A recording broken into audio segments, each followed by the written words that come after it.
Good morning बच्चों, कैसे हो सभी लोग। जय हिंद बेटा, गुड मॉर्निंग। ठीक है, नोट इज फाइन। थोड़ा उसको हाँ। कैसे हो सभी लोग, फटाफट ज्वाइन करो and we are just going to start. खुश रहो राज पांडे। ठीक है, गुड मॉर्निंग सृष्टि यादव। ठीक है, अब तो सबका नाम लेना पड़ेगा, बच्चे धमकी देते हैं। हाँ, नो नो। ठीक है, किसी का कुछ डाउट है तो बता दो। किसी का अगर कुछ भी डाउट है तो आप मुझे बता सकते हो। ठीक है, so now we are just going to start. Ram Ram बच्चे। देखो, मैं आपको ना थोड़ा सा पार्लियामेंट इंट्रोड्यूस कर देता हूँ, थोड़ा सा पार्लियामेंट के बारे में बता देता हूँ, वहां पे बैठ के कैसे होती है, कैसे सीटिंग्स होती है। राम राम बेटा राहुल। तो वहां पे बैठ के कैसे होती है, किस तरीके से चुनाव होता है, तो थोड़ा सा जान जाओ। फिर उसके बाद अगर आप प्रधानमंत्री और फिर काउंसिल ऑफ मिनिस्टर्स के बारे में तो जानो तो बेटर है। ठीक है, क्योंकि पार्लियामेंट इंट्रोड्यूस हुए बिना आप उनको देखोगे तो थोड़ा सा कम समझ में आएगा। Good morning all. हाँ हाँ, मैं नाम तो ले रहा हूँ आज। किसका नाम नहीं लिया बताओ। ठीक है, सृष्टि यादव, प्रेम, प्रेम प्रेम। ठीक है, गुड मॉर्निंग बच्चे। ठीक है, माई हर्ट म्यूजिक, अब बताओ कैसे नाम लूं मैं। बच्चे, बच्चा नाम ही नहीं लिख रहा है अपना। माई हर्ट म्यूजिक। ठीक है, जय हिंद बच्चे। अभिषेक। ठीक है, जय महाकाल। सर वाइस नहीं आ रही है। सबके साथ ये इशू है क्या। वाइस आ रही है नहीं आ रही है, फटाफट बताओ। राहुल कह रहे हैं वाइस नहीं आ रही है। आई एम फाइन अभिषेक। आज हाँ, वाइस आ रही है क्या। M I audible. कमेंट तो करो। क्लियर है। देन फाइन, आप एक बार रिफ्रेश करके वापस से ज्वाइन करो। Why you are not getting voice. Voice is clear. सभी बोल रहे क्लियर है तो join once again. Raj, I think you are facing issue. Okay fine, so I think we should start now. Sufficient मतलब हो गया डिस्कशन। आई डोंट थिंक कि किसी का कोई डाउट है। कुछ डाउट है तो बताना। और आज की जो क्लास है ना, मैं कभी बताता नहीं हूँ जो क्लास टफ होती है, लेकिन आज की क्लास बहुत ही सिंपल है, इसलिए मैं आपको बता रहा हूँ। तो आपको ऐसा फील ही नहीं होना चाहिए कि हाँ आज तो मैंने पूरे दिन कुछ पढ़ा ही नहीं। ठीक है, तो आज की क्लास बिल्कुल सिंपल होगी। थोड़ा सा देखेंगे सिंपल क्यों होगी, उसका एक रीजन है। जब मैं आपको प्रेसिडेंट पढ़ा रहा था, जब वाइस प्रेसिडेंट मैंने आपको पढ़ाया, तो थोड़ा थोड़ा मैंने इंट्रोड्यूस कर दिया आपको। ठीक है, थोड़ा सा इंट्रोड्यूस किया लोकसभा के बारे में, राज्यसभा के बारे में, तो वही सारी चीजें हम एक बार वापस से रिकैप करेंगे। ठीक है फाइन। सो जैसे कि देख रहे हैं पार्लियामेंट, तो पार्लियामेंट आपको यहाँ पे सबसे पहले हम राज्यसभा के बारे में जानेंगे, वैसे पार्लियामेंट का स्ट्रक्चर समझ लो। तो पार्लियामेंट का स्ट्रक्चर देखो, अब इसमें कुछ रॉकेट साइंस है ही नहीं। Parliament of India, also known as संसद, इसको संसद बोलते हैं, ये तो आपको पता ही होगा। ठीक है, तो क्या बोलते हैं, संसद बोलते हैं, ये आपको पता है। ठीक है, तो अब ये सर्वोच्च विधायी निकाय है। बताओ, पार्लियामेंट से बड़ी ऐसी कोई निकाय है कि जो विधायी हो। विधायी मतलब जो कानून बनाता हो, विधान बनाता हो। ठीक है, तो उसको विधायी निकाय बोलते हैं। क्या भारत के राज्य स्तर पर भी ऐसा निकाय होता है, बिल्कुल होता है। तो भारत में जो पार्लियामेंट्री सिस्टम है वो सेंट्रल लेवल पे भी है, स्टेट लेवल पे है। ठीक है, लेकिन जो पार्लियामेंट है वो सबसे बड़ा विधायी निकाय है, तो इस बात का ध्यान रखना। ठीक है, तो पार्लियामेंट 79 से 122 देखेंगे, मतलब ऐसा नहीं कि बिल्कुल क्रम से है, बीच बीच में अदर भी आर्टिकल्स मिलेंगे, बट आप देख सकते हैं। तो जो पार्लियामेंट होता है वो तीन चीजों से मिलकर बना होता है। ठीक है, तीन चीजों से मिलकर बना होता है, यहां ऑलरेडी लिखा है तो मैं आपको बता दे रहा हूं। एक तो भारत के राष्ट्रपति उसमें होते हैं, राज्यसभा, लोकसभा। भारत के राष्ट्रपति मतलब मान लीजिए कहीं से बिल स्टार्ट हुआ, कंफ्यूज मत होना कि सिर्फ लोकसभा से या राज्यसभा से बिल स्टार्ट होता है। मान लो कोई कानून बनाना है, कोई भी कानून बनाना कहीं से भी स्टार्ट हो सकता है। वो राज्यसभा से स्टार्ट हो सकता है, वो लोकसभा से स्टार्ट हो सकता है। ठीक है, अब देखो सुनो, मान लो कोई बिल लाना है हाउस में, कोई भी बिल लाना है, तो अब उसको कोई भी ला सकता है, मतलब कोई भी मेंबर ऑफ द हाउस ला ही सकता है उस बिल को। ठीक है, तो मान लो यहां पार्लियामेंट लिख रहा हूं, पार्लियामेंट इसलिए लिख रहा हूं, किस लिए लिख रहा हूं बताओ। पार्लियामेंट, पार्लियामेंट इसलिए लिख रहा हूं ताकि आपको पता रहे कि ये राज्यसभा भी हो सकता है और, ठीक है, राज्यसभा भी हो सकता है और लोकसभा भी हो सकता है। तो मान लो कोई भी बिल आया पार्लियामेंट में, कहीं से भी आया, चाहे वो राज्यसभा से आए और चाहे वो लोकसभा से आए, तो इस बात का ध्यान रखना कि जहां पहले आएगा उसको फर्स्ट हाउस बोला जाता है। अब आप वो कहानी भूल जाओ कि राज्यसभा को अपर हाउस बोलते हैं, फर्स्ट हाउस बोलते हैं, एलीट हाउस बोलते हैं, वो तो बोलते हैं, वो कहते हैं, बट देखो कहने में और होने में फर्क है। जैसे मैं बोलूं कि आपके आसपास आप देखते होंगे किसी का नाम होगा डीएम, किसी का नाम होगा डॉक्टर, मतलब ऐसे बुलाते हैं ना, निकनेम होते हैं, तो वो कहा जाता है, एक अलग बात है। अब देखो बिल, जिस हाउस में बिल पहली बार आएगा उसको क्या बोलेंगे बताओ? उसको फर्स्ट हाउस बोलते हैं। अब मान लो फर्स्ट हाउस से बिल अगर यही रिजेक्ट हो गया, यही इंट्रोड्यूस हुआ, रिजेक्ट हो गया, तो आगे बढ़ेगा ही नहीं। लेकिन अगर ये रिजेक्ट नहीं हुआ, अगर ये रिजेक्ट नहीं हुआ तो ये आगे बढ़ेगा, और आगे बढ़ेगा तो कहां जाएगा बताओ? लोकसभा में जाएगा। ठीक है, तो लोकसभा में जाएगा, और लोकसभा में अगर रिजेक्ट हो गया, देखो सुनो, लोकसभा में रिजेक्ट हो गया तो डेडलॉक की स्थिति आ जाएगी। ठीक है, तो या तो अब सेकंड जब हाउस है उसको ज्वाइंट सीटिंग करवाएं, मतलब दोनों को साथ में बिठा के भी कुछ बिल पास होते हैं, आराम से डिटेल में समझेंगे। हर बार आपको लोकसभा का एग्जांपल देते हैं। देखो अगर राज्यसभा से पास हुआ, लोकसभा में रिजेक्ट हो गया, तो सीटिंग करवाने से, ज्वाइंट सीटिंग करवाने से कोई फायदा नहीं है। पूछो क्यों? लोकसभा में सदस्यों की संख्या कितनी है? 543 है, और राज्यसभा में सदस्यों की संख्या कितनी है बताओ? तो 233 सदस्य हैं, 233 सदस्य हैं जो डायरेक्टली चुने जाते हैं। तो यहाँ 233 है, यहाँ 543 है जो चुने जाते हैं।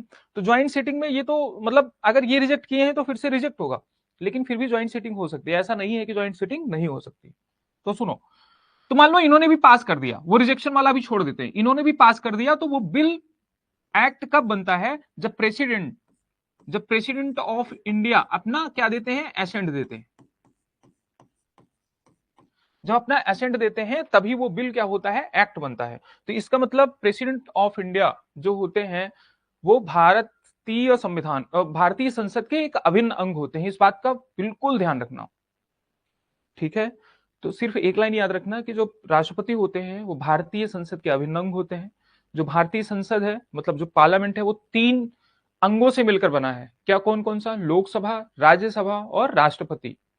ठीक है, ये पॉइंट क्लियर करना। दूसरी बात, वो राष्ट्रपति जो होते हैं वो संसद का अंग होते हैं, लेकिन वो संसद के सदस्य नहीं होते, वो संसद के सदस्य नहीं होते। क्या बताया था उनकी क्वालिफिकेशन? 35 साल की एज पूरी होनी चाहिए। ठीक है, वो लोकसभा का सदस्य चुने जाने के योग्य होने चाहिए, ना कि होने चाहिए, सदस्य नहीं होने चाहिए, चुने जाने के योग्य होने चाहिए।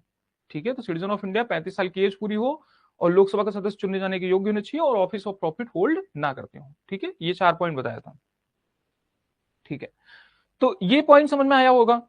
ठीक है, आगे बढ़ते हैं।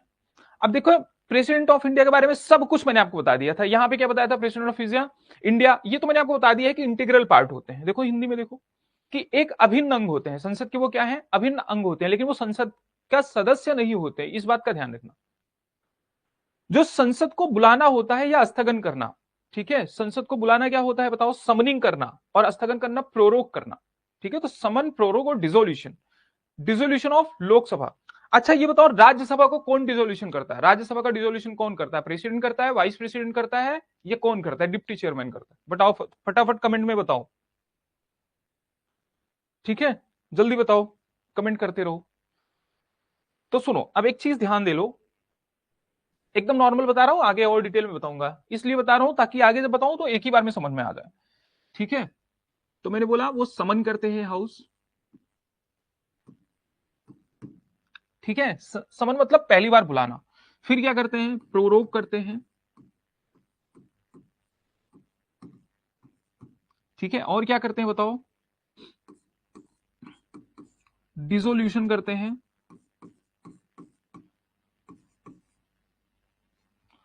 किसका? Dissolution of Lok Sabha. ये लोकसभा का डिसोल्यूशन करते हैं। राज्यसभा का डिसोल्यूशन कौन करता है? बच्चे बता रहे हैं वाइस प्रेसिडेंट। एक बच्चा बोल रहा है कि डिप्टी चेयरमैन। ठीक है, ग्रेट। डीपी कौन है? ठीक, अच्छा डिप्टी प्रेसिडेंट, ये बच्चा बोल रहा है डीपी कोई नहीं कर सकता। एक बच्चा बोल रहा है कोई कर ही नहीं सकता। अच्छा, राज पांडे बोल रहे हैं कोई नहीं कर सकता। ठीक है, सुनो अब मेरी बात ध्यान से सुनो। अब इनके मतलब ये 3 चीजें होती हैं और इसके अलावा भी कुछ चीजें होती हैं। कौन सी चीज होती है बताओ? एक होता है एडजन, एक होता है एडजन साइनेडाई।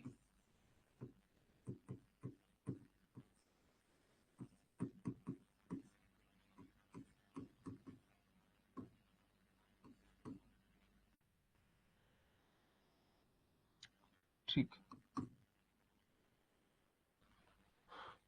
तो मेरी बात बहुत ध्यान से सुनना। बोर्ड, आई थिंक बोर्ड में कुछ इश्यू है, so that's why I am not using all the tools. देखो मेरी बात ध्यान से सुनो। तो समन का मतलब एकदम सिंपल, आप अपनी भाषा में समझो। इतनी चीजें लिखी है ना, मैं आगे एकदम डिटेल में समझाऊंगा। समन का मतलब कुछ नहीं होता। मान लो चलो, चाहे वो राज्यसभा है, पार्लियामेंट, बच्चे बोल रहे हैं, ज्यादातर बच्चे बोल रहे हैं वाइस प्रेसिडेंट करता है, ठीक है, डिप्टी चेयरमैन करते हैं। एक बच्चा बोल रहा है कोई नहीं करता। अब सुनो मेरी बात ध्यान से, जब बताऊंगा तब समझ में आएगा। तो समन कौन करता है बताओ? समन करते हैं प्रेसिडेंट ऑफ इंडिया। समन का मतलब क्या होता है, यही समझ लो। सर आज ह्यूमन राइट डे है, थीम है राइट, राइट और फ्यूचर राइट नाउ, राइट और फ्यूचर राइट नाउ। ठीक है, ग्रेट। कौन सा बच्चा ये है, इतना जागरूक हो गया है? गौरव सिंह। ठीक है, ग्रेट गौरव। अब यहां देखो, ध्यान दो, सुनो मेरी बात ध्यान से। और ह्यूमन राइट पे फोकस करना, जैसे ह्यूमन राइट डे है ना, तो फोकस करना। बहुत सारी चीजें चल रही हैं, जब वॉर वगैरह होता है, बहुत इंपॉर्टेंट है इसलिए मैं आपको बता रहा हूँ। जब वॉर वगैरह होता है तो आप क्या देखते हो, कौन सी मिसाइल किसने मारी, ठीक है, किम जोंग उन। मतलब देखो, अथॉरिटेरियन टोटलिटेरियन से क्वेश्चन पूछे गए, जिसने इससे पहले दिया होगा डिफेंस का एग्जाम, सीडीएस का, सीएपीएफ का, उसको आइडिया होगा। तो क्या मतलब आप देखते हो किम जोंग उन कैसे दिखता है, उसकी आंखें कैसे मोटी मोटी दिखती हैं, मतलब आप क्या, आप उसमें मजे ढूंढते हो। और क्वेश्चन कहां से आता है बताओ? आप देखते हो कि रसिया ने कितने बम मारे, अरे बम पूछ थोड़ी ना पूछेगा कि गिनेगा ऐसे 100 बम मारे कि 300 बम मारे कि 30 मारे। पूछेगा क्या कि उसकी बाउंड्रीज, मतलब कि पूछा ना, क्वेश्चन क्या आया कि रसिया और यूक्रेन, मतलब कौन सी ऐसी कंट्री है कि जिसकी बाउंड्री रसिया और यूक्रेन दोनों से लगती है। ठीक है, तो इस तरीके से क्वेश्चन आते हैं। ठीक है, अथॉरिटेरियन टोटलिटेरियन क्या है, मतलब टोटलिटेरियन से आप क्या समझते हैं? चार स्टेटमेंट दिया और इसमें से पूछा कि कौन सा एक टोटलिटेरियन स्टेट की निशानी नहीं है। तो टोटलिटेरियन मैं आपको इसलिए बता रहा हूं, हो सकता है कि कहीं अथॉरिटेरियन के बारे में पूछ ले जाए। तो अथॉरिटेरियन का मतलब सिंपल सा इतना होता है, बहुत इंपॉर्टेंट है इसलिए बता रहा हूं, नहीं तो याद नहीं आएगा तो फिर कैसे बताऊंगा। अथॉरिटेरियन का मतलब सिंपल सा होता है कि आपके पॉलिटिकल स्फेयर, मतलब जैसे वोट देना हुआ, ठीक है, वोट देना हुआ, टहलना घूमना, इन सारी चीजों, मतलब पॉलिटिकल स्फेयर में जो चीजें आती है उस पर गवर्नमेंट का कंट्रोल हो जाए, उसको अथॉरिटेरियन बोलते हैं। टोटलिटेरियन का मतलब आपके माइंड पे, हेजीमनी पे, मतलब सारी चीजें एक तरीके से हेजीमनी होती है। हेजीमनी क्या होती है? पूरी तरीके से कंप्लीट कंट्रोल बोलते हैं उसको, मतलब तुम क्या सोचोगे, कैसे उठोगे बैठोगे, वो सारी चीजें। ठीक है, कैसे सोचोगे, इसलिए मैं बता रहा हूं। तो जो पढ़ाया जा रहा है उसको अच्छे से पढ़ो और अपना दिमाग का इस्तेमाल करो, मतलब बहुत ज्यादा खोना नहीं है, अपने दिमाग का इस्तेमाल करना है। ठीक है, आपको जो अच्छा लग रहा है वो करो। बहुत ज्यादा किसी की थॉट से प्रभावित नहीं हो रहा है, बहुत ज्यादा एड से, एडवर्टीजमेंट से कोई फर्क नहीं पड़ता। ठीक है, क्योंकि ऐसा टाइम चल रहा है, कैपिटलिज्म का ऐसा टाइम चल रहा है, मतलब मैं आपको बताना चाहूं तो बहुत सारी चीजें हैं। कल को अगर कोई ऐसा भी सीन चला देना कि हम जो है एग्जाम में पास होने के बाद डांस करवाते हैं, तो वहां भी लोग चले जाएंगे, वो सेशन भी ज्वाइन कर लेंगे। लोग ऐसा सेशन चला दें कि हम जो है एग्जाम में, अगर जो बच्चा फेल हो जाता है उसको हील कैसे करते हैं, उसकी हीलिंग कैसे होती है, मतलब बहुत सारी चीजें, तो वो कोर्स भी चल जाएंगे। ठीक है, तो ये टाइम है, तो अपना दिमाग खोलो और अपने दिमाग से हो। चलो यहाँ देखो, तो ह्यूमन राइट्स को लेकर बहुत कंसर्न रहो, क्योंकि 2024 में एक ही पेपर में 3 क्वेश्चन पूछे गए ह्यूमन राइट से। ह्यूमन राइट कमीशन से पूछा गया क्वेश्चन, ठीक है, यूएनएचसीआर से पूछा गया, यूडीएचआर से पूछा गया, तो ध्यान दो, उस पर भी फोकस करना। पढ़ाएंगे, टेंशन मत लो। अब देखो समन, यहां पे आओ, अब सब कुछ छोड़ दो, अब यहां पे आओ। अब कमेंट भी मत करना कोई। तो समन का क्या होता है, समन का मतलब क्या होता है, एकदम सिंपल समझो, एकदम सिंपल समझो ये, कि मान लो ये कोई हाउस है, ठीक है, वैसे तो 2 हाउस हैं, तो दोनों ही हाउस ले लेते हैं, कोई क्या, नहीं तो आप कंफ्यूज हो जाओगे, आपको लगता है कि ये जो हाउस वगैरह चलता है, जो सदन चलता है, ये एक ही चलता है, दूसरा होता ही नहीं कुछ। ठीक है, ये मान लो राज्यसभा है और ये लोकसभा है। अब इसमें कुछ लोग बैठे होंगे, अब इसमें लोग बैठे होंगे, मान लो ये एक, मतलब ऐसे ही लोग बैठे हैं, ऐसे ही बताओ कितने लोग हैं यहाँ राज्यसभा में, टोटल कितने लोग हैं? हाँ, 233 + 12, मतलब बैठते तो 12 लोग भी हैं ना। ठीक है, और यहां पे कितने लोग हैं 543, तो इस बात का ध्यान रखना। तो अब ये जो 245 लोग यहाँ हैं, 543 लोग यहाँ हैं, ये क्या रोज संसद आते हैं, क्या रोज आते हैं? देखो पहले मैंने क्या बताया था, 3 सेशन होते हैं, विंटर सेशन होता है, मानसून सत्र होता है, विंटर सत्र होता है और बजट सेशन होता है। समझ में आया? तो मतलब बीच बीच में इनको गैप मिलता है, क्या मिलता है? गैप। उस गैप को क्या बोलते हैं? रेशेस बोलते हैं। इस बात का ध्यान रखना। जैसे आप बहुत सारे बच्चे जो इंग्लिश मीडियम स्कूल गए होंगे उसको क्या बोलते हैं? रेसेस को। लंच टाइम को क्या बोलते हैं? उसको रेसेस बोलते हैं ना। तो ऐसे ही इनको क्या मिलता है? एकदम सिंपल है और कुछ है ही नहीं, तो उसको रेसेस बोलते हैं। मतलब कि सपोज ये बोला गया कि चलो एक सदन चलेगा, मान लो विंटर सत्र है, ठीक है, मान लो विंटर सत्र है, तो ये कब से कब चलेगा? मान लो पूरा नवंबर से दिसंबर तक चलेगा, नवंबर दिसंबर ये पूरे 2 महीने चलेंगे।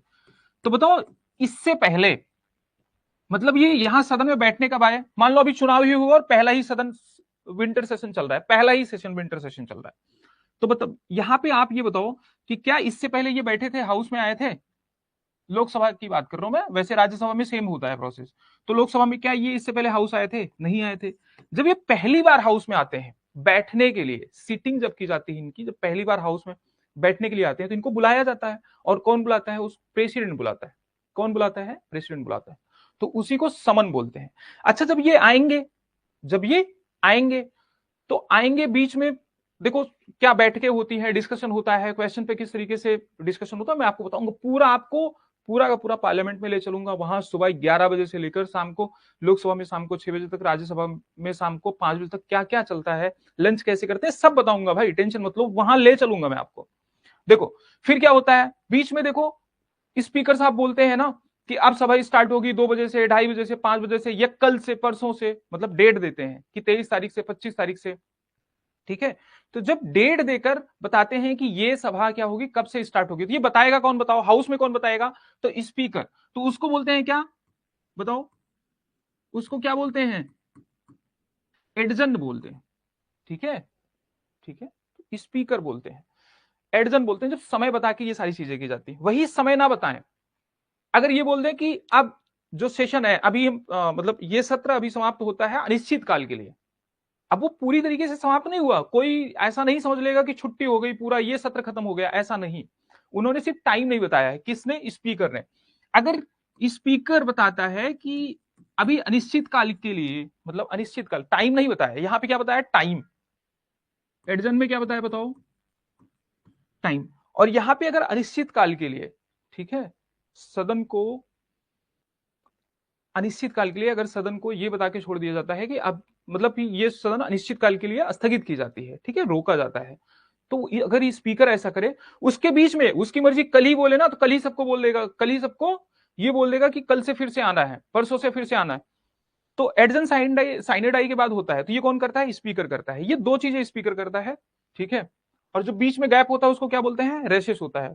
वो बोल जाओ अभी यहां देखो। अच्छा ये बताओ समन कौन करता है?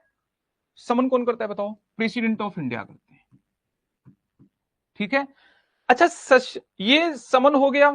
अब भाई सारा चीज हुआ, एक सत्र चल रहा है, सत्र चल रहा है, लेकिन ये बताओ मैंने क्या बताया, नवंबर से स्टार्ट हुआ, दिसंबर में खत्म। जब खत्म होगा दिसंबर में, मैंने आपको एक एग्जांपल दिया, अगर यहां पे दिसंबर में खत्म हो रहा है, बताओ खत्म हो गया, फिर नया सत्र आएगा, नया सत्र स्टार्ट होगा, ठीक है, बजट सत्र स्टार्ट होगा। तो अब आप ये बताओ, जो बजट सत्र स्टार्ट होगा, तो ऐसा तो है नहीं कि दिसंबर से बजट सत्र तक यहां बैठे रहेंगे, ये लोग जाएंगे, मतलब ये लोग जाएंगे भी। तो अब जब ये जाते हैं ना, तो उसी को बोलते हैं प्रोरोग करना। मतलब कि हाउस में बुलाना हुआ तब समन करते हैं, और लास्ट में जब जाने लगते हैं तो उसको बोलते हैं प्रोरोग करना। ये बात समझ में आई होगी। सर आपने वो क्वेश्चन सही करवा दिया क्या जो मैंने कल भेजा था? हाँ वो क्वेश्चन सही करवाना है, एक बच्चा बोल रहा है, उसमें एक क्वेश्चन था, 3 स्टेटमेंट दिए थे, ठीक है, वो मैं सही करवा देता हूँ, ठीक है। तो उसमें ऑप्शन क्या होगा? ए होगा, मैंने आपको बताया था, बाकी बच्चों को भी बता देता हूँ।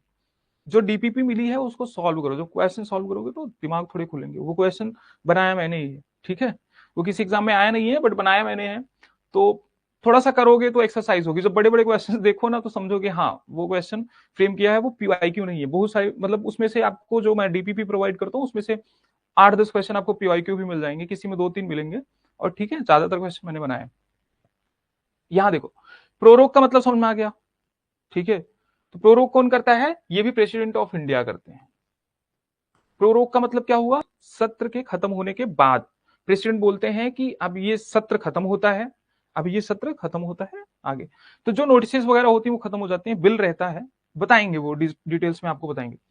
अब डिसोल्यूशन क्या होता है? डिसोल्यूशन का मतलब खत्म ही हो जाए। मान लो जैसे लोकसभा है, लोकसभा हर 5 साल बाद नई लोकसभा गठित होती है, मतलब वापस से चुनाव होते हैं और नई लोकसभा गठित होती है। तो जब पुरानी लोकसभा होती है वो तो खत्म हो जाती है ना, वो तो डिसॉल्व हो जाती है, और ये डिसोल्यूशन कौन करता है? प्रेसिडेंट करता है। और सुनो, जरूरी नहीं 5 साल बाद ही लोकसभा खत्म हो, जब ऐसा प्रतीत हो, जब राष्ट्रपति को ऐसा लगे कि जो रूलिंग पार्टी है, मतलब जिसकी सरकार है, वो अपना बहुमत खो चुकी है, तो प्रेसिडेंट उस टाइम पे भी या तो दूसरी पार्टी को जिसको लग रहा है बहुमत उसका हो सकता है, वो सरकार बहुमत साबित कर सकता है, उसको इनवाइट कर सकता है, या फिर लोकसभा को डिसॉल्व करके क्या कर सकता है बताओ, मतलब आगे चुनाव के लिए इलेक्शन कमीशन अपना कार्यक्रम देख सकता है। तो लोकसभा को डिसॉल्व किया जाता है, राज्यसभा का डिसोल्यूशन नहीं होता है। समझ में आया? तो राज्यसभा को कोई डिसॉल्व नहीं करता है, तो इस बात का ध्यान रखना। ठीक है, तो होप कि ये सारी चीजें समझ में आई होंगी, ये वापस से समझाई जाएंगी आपको, बताया इसलिए ताकि आपको याद रहे।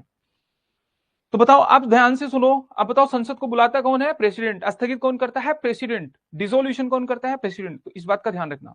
और एडजन साइनेडाई वापस से बताएंगे, स्पीकर करता है। ठीक है, रेसेस की जरूरत नहीं है, रेसेस करने की जरूरत है क्या? जब प्रोरोग और समन होगा तो प्रोरोग और समन के बीच का जो टाइम होता है, जो गैप होता है, उसी को क्या बोलते हैं बताओ? रेसेस बोलते हैं। ठीक है, तो प्रथम आम चुनाव के बाद, प्रथम आम चुनाव मतलब कि मान लो कोई नई लोकसभा अगर गठित होगी, तो जो प्रेसिडेंट है वो क्या करते हैं? संबोधित करते हैं उसको, पहली बार उसको क्या करते हैं? संबोधित करते हैं। वैसे ही हर फिजिकल ईयर, मतलब कि जैसे ही हर फिजिकल ईयर स्टार्ट होता है, फिजिकल ईयर फाइनेंशियल ईयर जैसे ही स्टार्ट होता है, ठीक है, फाइनेंशियल ईयर जैसे ही स्टार्ट होता है, उसका पहला जो भाषण होता है, ठीक है, पहला सदन, पहली सत्र की जो बैठक होती है, जो पहली बैठक होती है, उसको कौन अटेंड करता है? प्रेसिडेंट अटेंड करते हैं। ठीक है, ये मैंने आपको बताया ही था कि आर्टिकल 123 के तहत ये इनके पास अध्यादेश की शक्तियां होती हैं। जब एक सदन या दोनों सदन, एक सदन या दोनों ही सदन जब ऑफिस में ना हो, मतलब जब बैठक ना हो, ठीक है, बैठक में ना हो, तो आर्टिकल 123 के तहत ये क्या कर सकते हैं बताओ? ठीक है, अध्यादेश जारी कर सकते हैं। ठीक है, तो वो अध्यादेश अगर बैठक हुई तो उसको 6 वीक के अंदर उसको पास करना कंपलसरी है, तो इस बात का ध्यान रखना। अब हम देखेंगे राज्यसभा। अब हम देखेंगे क्या, इमरजेंसी में भी तो डिसोल्यूशन होता है ना सर? हाँ, अब बच्चे ने जो क्वेश्चन पूछा है, राज पांडे ने, बहुत अच्छी बात। देखो, जब बच्चा कोई क्वेश्चन पूछता है ना अच्छा, तो अच्छा लगता है, लेकिन जब मतलब अलग से ही क्वेश्चन आते हैं तब अच्छा नहीं लगता। सुनो पहले, बच्चा क्या पूछ रहा है कि जब इमरजेंसी लगती है, मान लो नेशनल इमरजेंसी लगी या कोई भी इमरजेंसी लगी, ठीक है, मान लो इमरजेंसी लगी,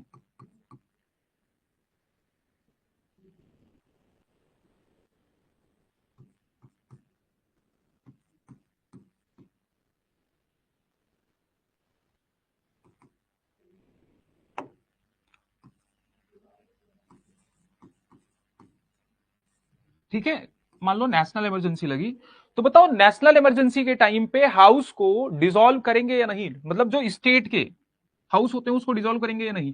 पहली बात तो भूल जाओ कि डिसोल्यूशन सामान्यतः नहीं होता है।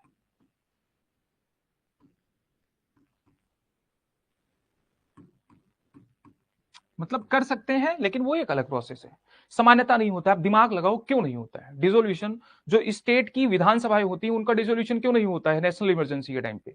भाई नेशनल इमरजेंसी के टाइम पे बताओ कब लगता है? जब वॉर हो, एक्सटर्नल एग्रेशन हो, मतलब जनरली ये सामान्यता समझो भारत का, ये तो गृह युद्ध चल रहा हो, मतलब क्या बोलते हैं उसको? Armed rebellion. मतलब गृह युद्ध में आपको समझाने के लिए यूज कर रहा हूं। वर्ड क्या क्या है? आर्म्ड रिबिलियन है, मतलब सशस्त्र विद्रोह, वार है मतलब युद्ध है, और बताओ एक्सटर्नल एग्रेशन है, ठीक है, बाहरी अतिक्रमण।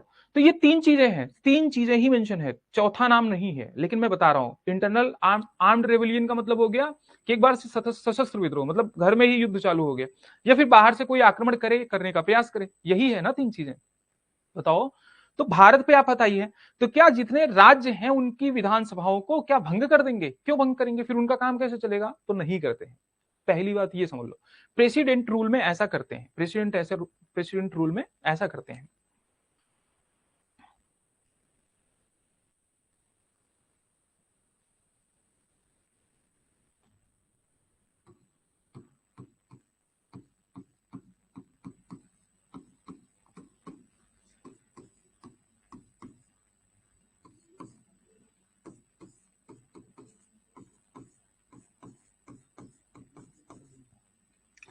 अब सुनो, सबसे इंपॉर्टेंट मैं ये बताना ही नहीं चाह रहा था, ठीक है, ये पॉइंट मेरा बताने का मोटिव ये पॉइंट नहीं है, लेकिन बच्चे ने याद दिलाया तो देखो सुनो।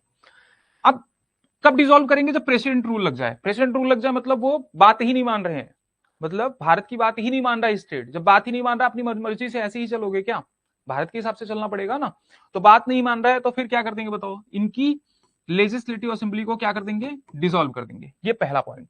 अब ये इंपॉर्टेंट नहीं है, इसके बाद इंपॉर्टेंट है जो डिसोल्यूशन है। जो डिसोल्यूशन है, ठीक है, ये एल है, इस बात का ध्यान रखना, ठीक है। तो जो डिसोल्यूशन है, जब हाउस डिसॉल्व हो जाता है, अब देखो इस दौरान हाउस को सस्पेंड कर सकते हैं।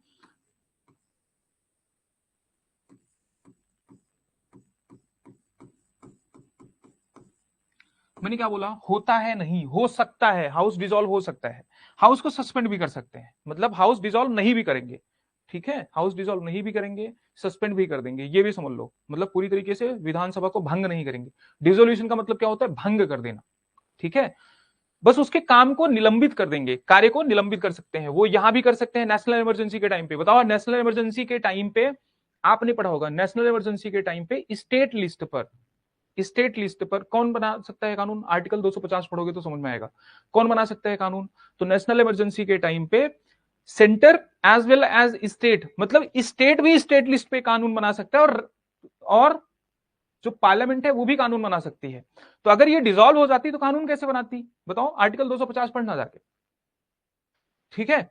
तो क्या है, अरे बहुत सारे आर्टिकल आपको नहीं पढ़ने, मैं बता रहा हूं बच्चों के लिए, जिसको मतलब थोड़ा भी डाउट लग रहा होगा। तो डिसॉल्व होता है, मतलब डिसॉल्व नहीं होता नेशनल इमरजेंसी के टाइम पे, और प्रेसिडेंट रूल में भी सस्पेंड कर सकते हैं, डिसॉल्व कर सकते हैं। इस टाइम पे भी डिसोल्यूशन और सस्पेंशन हो सकता है। अगर यही मान लें कि राज्य ही शामिल हो गया, किसी का बाहरी साथ दे रहा था, तो डिसॉल्व ही कर देंगे, लेकिन डिपेंड करता है।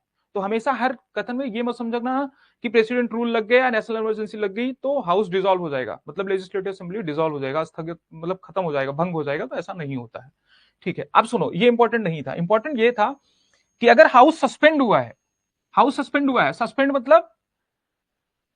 सस्पेंड मतलब सिर्फ उनका काम रोका गया है, उनको खत्म नहीं किया गया, भंग नहीं किया गया है। तो अब सुनो, स्थगित किया गया है उनका काम। तो ये अगर मान लीजिए प्रेसिडेंट का इलेक्शन होता है, तो यहां पे जो एमएलएज होते हैं, कौन होते हैं बेटा? जो एमएलएज होते हैं, ये पार्टिसिपेट कर सकते हैं कि नहीं राष्ट्रपति के चुनाव में? हाँ, ये क्वेश्चन अगर पूछ लिया जाए तो फिर फंस जाओगे, ठीक है।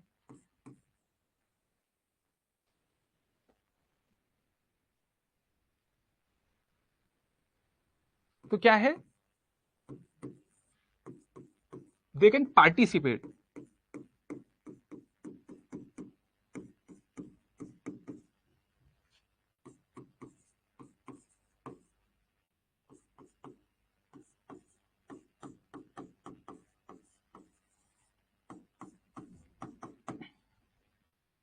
तो ये प्रेसिडेंट के चुनाव में पार्टिसिपेट कर सकते हैं और वो नहीं कर सकते, इस बात का ध्यान रखना। तो अगर हाउस डिसॉल्व हो गया तो इसका मतलब, अगर सस्पेंड है तो इसका मतलब ये नहीं कि वो खत्म हो गए, मतलब उनकी, अरे नॉर्मल देखो, आप जॉब है किसी की मान लो, तो अगर उसको सस्पेंड किया गया, इसका मतलब ये नहीं कि उसको जॉब से निकाल दिया गया। बात सुन माई, ठीक है। तो वो हाउस में है तो वो पार्टिसिपेट कर सकता है, हाँ कर सकता है।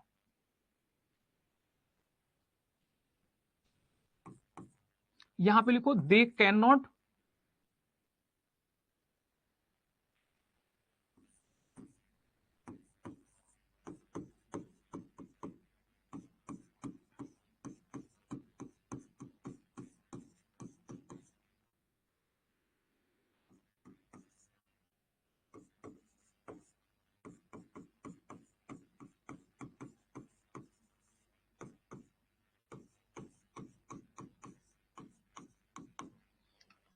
ठीक है। तो इस बात का ध्यान रखना, बस ये पॉइंट सबको समझ में आया? इसमें से अगर कोई पॉइंट किसी को समझ में ना आया हो तो पूछ लो, ठीक है। किसी को अगर कोई पॉइंट समझ में ना आया हो तो पूछो, ठीक है। तो नेशनल इमरजेंसी के टाइम पे समझ में आया, हाउस डिसॉल्व होता है, सस्पेंड होता है, सब छोड़ो। अब आओ राज्यसभा। सिर्फ पहले आंतरिक गड़बड़ी था, हाँ पहले आंतरिक गड़बड़ी था, फिर उसको चेंज करके, मतलब अब गड़बड़ी तो कुछ भी बोल दोगे कि इंटरनल डिस्टर्बेंस, क्या था वर्ड? इंटरनल डिस्टर्बेंस था, तो उसको बदल के आर्म्ड रेवेलियन कर दिया, कि जब तक लाठी डंडे और अस्त्र शस्त्र ना चल जाए तब तक माना नहीं जाएगा। सुनो, यहां देखो, एक बात है, क्या है बताओ, कौन सी बात है? सुनो, अब जो राज्यसभा है इसको राज्यसभा क्यों बोलते हैं? इसको राज्यसभा इसलिए बोलते हैं, राज्यसभा को राज्यसभा क्यों बोलते हैं? राज्यसभा तो चलो नाम है, इसको बोलते हैं काउंसिल ऑफ स्टेट्स, मतलब राज्य की सभा। बात समझ में आया? राज्य की सभा इसलिए बोलते हैं क्योंकि ये स्टेट्स को रिप्रेजेंट करता है, स्टेट्स को रिप्रेजेंट करता है। चलो ठीक है, एक बात है, वो बात बाद में बताना अगर तुम नहीं बता रहे हो तो। किसको रिप्रेजेंट करता है बताओ? अब हम किसकी बात करने जा रहे हैं? राज्यसभा। ठीक है, बहुत ध्यान से सुनना।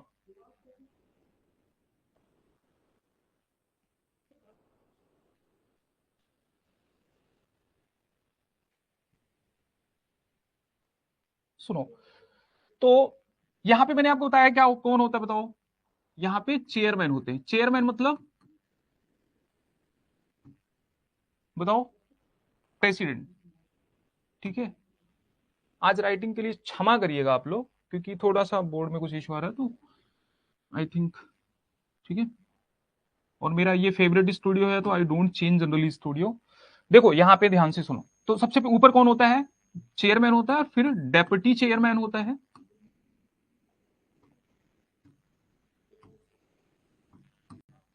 और फिर यहां पे जो पैनल होता है ना, ध्यान से देखो, यहां पे जो पैनल होता है डिप्टी, इसको डिप्टी चेयरमैन का,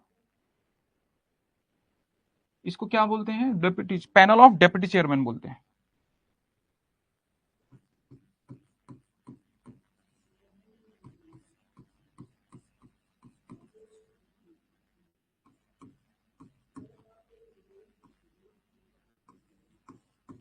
ठीक है, और फिर क्या होते हैं? बाकी मेंबर्स भी होते हैं।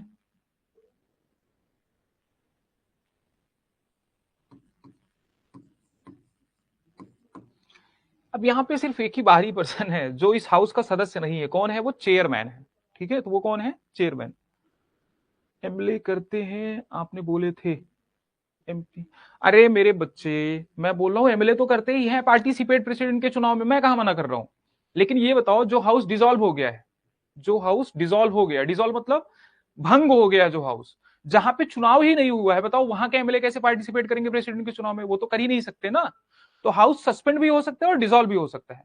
तो जब सस्पेंड होगा, मान लो हाउस भंग नहीं हुआ है, मतलब किसी विधानसभा में एमएलए लोगों का काम रोक दिया गया है कि तुम्हारा काम अभी रोक दिया गया है, तुम अभी काम नहीं कर सकते हो, ठीक है, तुम्हारा हाउस बिल्कुल स्टॉप कर दिया गया है, भंग नहीं किया है, वापस से चुनाव अभी नहीं करवाने का प्लान है, तो क्या कर दिया? सस्पेंड कर दिया, तुम अभी काम नहीं कर सकते। तो जिसको सस्पेंड किया कि तुम काम नहीं कर सकते ना, वो भी चुनाव में पार्टिसिपेट कर सकता है। ठीक है, ये बता रहा हूं, पूरा सुना करो। सुनो, तो इसको मैं ऊपर लिख दूं तो और ज्यादा खुशी हो जाएगी आपको। यहां पे लिख देता हूं मैं चेयरमैन।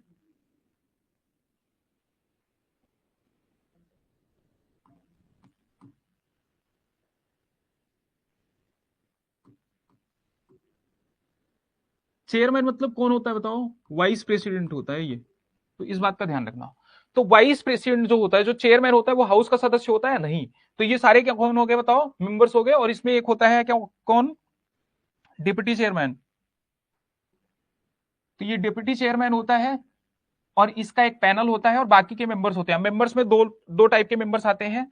ठीक है, ये मैंने आपको 10 बार बताया है कि एक तो आते हैं नॉमिनेटेड। कितने नॉमिनेटेड होते हैं बताओ? नॉमिनेटेड मेंबर्स कितने होते हैं? 12। ठीक है, और बाकी होते हैं इलेक्टेड मेंबर्स। इलेक्टेड कितने होते हैं? 233। अब ये जो इलेक्ट किए जाते हैं, इनको कौन चुनता है बताओ? ठीक है, इनका इलेक्शन कौन करता है? ठीक है, एमएलएज। कौन चुनता है इनको? एमएलए चुनते हैं। ठीक है, तो इलेक्टेड वाइज एमएलएज, पहला पॉइंट। दूसरा पॉइंट ध्यान दो। अच्छा बताओ, क्या सभी यूनियन टेरिटरी में राज्यसभा की सीट्स हैं? तो सभी यूनियन टेरिटरी में राज्यसभा की सीट्स नहीं है। कहां कहां पे है राज्यसभा की सीट्स बताओ? एकदम सिंपल, तो ऑल स्टेट्स में तो है ही, प्लस ठीक है, कहां पे? यूनियन टेरिटरीज, यूटीज में। यूटीज में कहां कहां पे है? एक तो दिल्ली में है, ठीक है, दूसरा पौंडीचेरी में है, और तीसरा जम्मू एंड कश्मीर में है।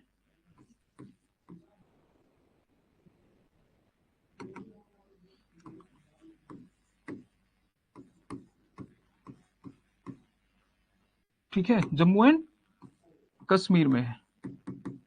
अब आप बोलोगे कि जम्मू एंड कश्मीर वाले पार्टिसिपेट नहीं करते प्रेसिडेंट के इलेक्शन में, तो member of legislative assembly Jammu Kashmir के नहीं करते, वो करते हैं। अब वो जो वहां पढ़ाया था उसको भूल जाओ, वहां जो बताया था वही सही था। अब ऐसे कंफ्यूज मत होना कि इनकी राज्यसभा की सीट हो तो ये भी पार्टिसिपेट करेंगे, वो सब लॉजिक नहीं चलेगा। मैंने एग्जाम्पल दिया था वहां पे। ठीक है, तो ये पॉइंट है, इस बात का ध्यान रखना। अब इनको कौन चुनता है, मैंने क्या बताया कि मेंबर ऑफ लेजिस्लेटिव असेंबली चुनते हैं। कैसे चुनते हैं वो भी बता रहा हूं, रुको।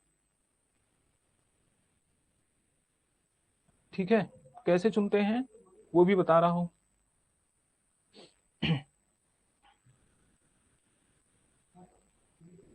यहां तक पॉइंट समझ में आया। और JNK, Delhi and Pondicherry, JNK। हाँ, एक बच्चा बोला JNK नहीं है, मैं क्या बोल रहा हूँ, राज्यसभा की बात करो, राज्यसभा। प्रेसिडेंट का इलेक्शन भूल जाओ। प्रेसिडेंट के इलेक्शन में कौन पार्टिसिपेट करता था, MLAs of all states plus MLAs of Delhi and Pondicherry, बस। लेकिन मैं बोल रहा हूँ राज्यसभा में सीट किसकी किसकी है, तो बताओ किसकी किसकी है। ऑल स्टेट्स की तो है ही, दिल्ली पौंडीचेरी की है, प्लस जम्मू एंड कश्मीर की भी है। ठीक है, उस टाइम को ऐड किया जाएगा बाद में, कोई ऐड नहीं किया जाता है जब सस्पेंड। देखो कुछ चुनाव जो होते हैं, ठीक, अच्छा सस्पेंड किया जाता है तो अगर टाइम फ्रेमिंग में देखोगे तो 5 साल ही लिया जाएगा, तो सस्पेंशन तो लिया ही जाएगा ना, डिसॉल्व नहीं हुआ है। लेकिन अगर मान लो डिसॉल्व हो गया फिर से चुनाव हुआ तो फिर पूरे टाइम के लिए रहेगा, 5 साल के लिए। तो इस बात का ध्यान रखना। ठीक है, तो ये सिंपल सा वही चीज मैं यहाँ पे लिखा हूं, कुछ अलग से है नहीं। देखो मैक्सिमम सीट कितनी है बताओ, मैक्सिमम सीट कितनी है, कुछ नहीं, 250। ठीक है, और फिर 238, जिसमें से क्या होने चाहिए, 238 इलेक्टेड, 12 नॉमिनेटेड होने चाहिए। 238 12 कितने हो गए, 250। लेकिन ये मैक्सिमम सीट है। मैक्सिमम का मतलब ये नहीं, अगर मैक्सिमम मार्क्स आप देखते हो ना, मैक्सिमम मार्क्स 100 है तो सब बच्चे के 100 ही नहीं आते, मतलब कम भी आ सकते हैं। तो अभी एक्चुअल में जो सीट है वो कितनी है, 233 है। क्या इलेक्टेड और 12 नॉमिनेटेड तो होते ही है। ठीक है, तो 233 हो गए इलेक्टेड, मतलब 225 है स्टेट से और 8 हो गए यूनियन टेरिटरी से। तो एकदम सिंपल है, और कुछ है नहीं इसमें। तो मैंने बोला था ये क्लास थोड़ी सिंपल जाएगी। मैं अभी इलेक्शन का बता रहा हूं, टेंशन मत लो। ठीक है, इलेक्शन कैसे होता है बता रहा हूं। तो ये सिंपल चीज है, मतलब सेम चीज है। मतलब राज्यसभा की जो संरचना है, क्या होता है राज्यसभा में, अधिकतम सदस्य की संख्या कितनी है, 250। अधिकतम है मतलब उतना ही नहीं है। एक्चुअल में क्या है, अधिकतम 250 है, लेकिन एक्चुअल में 233 प्लस 12, 12 प्लस प्लस 12 क्यों बोल रहा हूं, 245 एक साथ क्यों नहीं बोल रहा हूं, क्योंकि 12 नॉमिनेटेड होते हैं। नॉमिनेशन की फील्ड बताया था, नॉमिनेशन किस फील्ड से नॉमिनेट किए जाते हैं बताओ, कल बताया था, आज आप आंसर दो। ठीक है, फटाफट बताओ। ये मैंने आपको उस दिन बताया था, वापस से बता देता हूं। ठीक है, बताओ फटाफट, कौन कौन सी फील्ड से नॉमिनेट किए जाते हैं, representation of states of Rajya Sabha. ये वापस से समझा रहा हूं मैं आपको।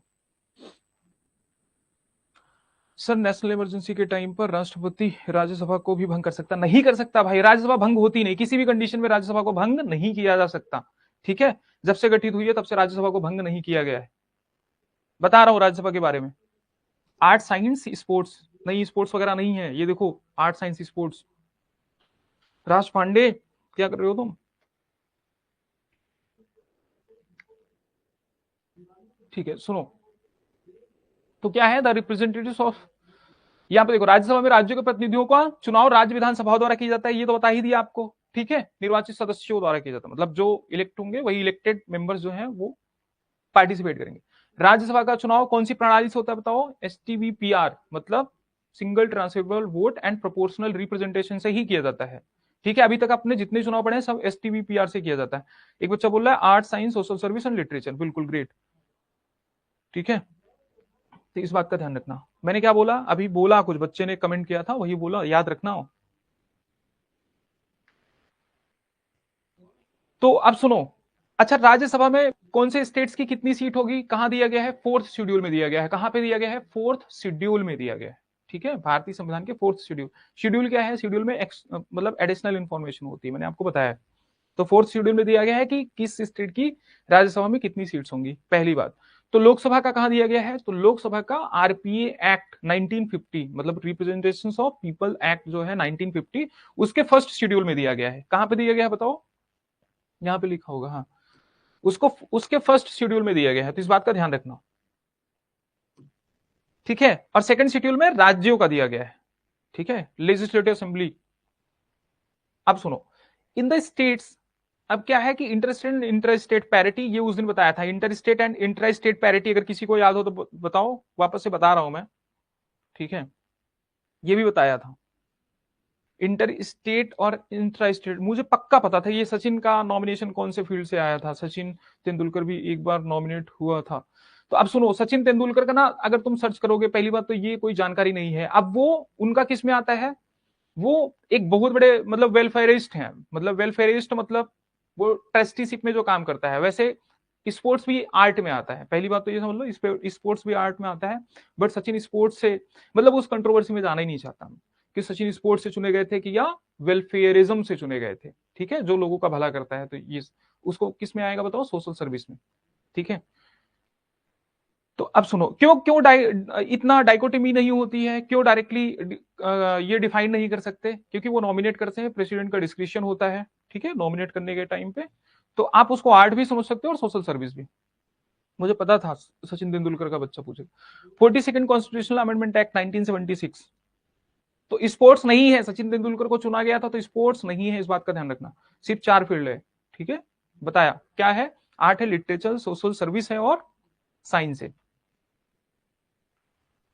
ये सीट का फ्रोजन वगैरह ये बताया था, इंटर स्टेट पैरिटी एक बार वापस से देख लेते हैं, ये पॉइंट भी देख लेते हैं। आप सुनो, अच्छा ये बताओ, राज्यसभा का अगर सदस्य चुना जाना है, सबसे पहले सीट्स देख लेते हैं, ठीक है, सीट्स कितनी है, फिर आप देखो वैकेंसी आती है, फिर सीट्स देखते हैं, फिर एलिजिबिलिटी देखते हैं, एलिजिबिलिटी के बाद फिर फॉर्म भरते हैं, फिर, ठीक है, देखो ध्यान से सुनो। तो सबसे पहले सीट्स देख लेते हैं, मैंने क्या बताया, सीट्स तो आपने देख ही लिया। ये इंटर स्टेट और इंट्रा स्टेट पैरिटी क्या है भाई, ठीक है, इंटर स्टेट और इंट्रा स्टेट पैरिटी क्या है,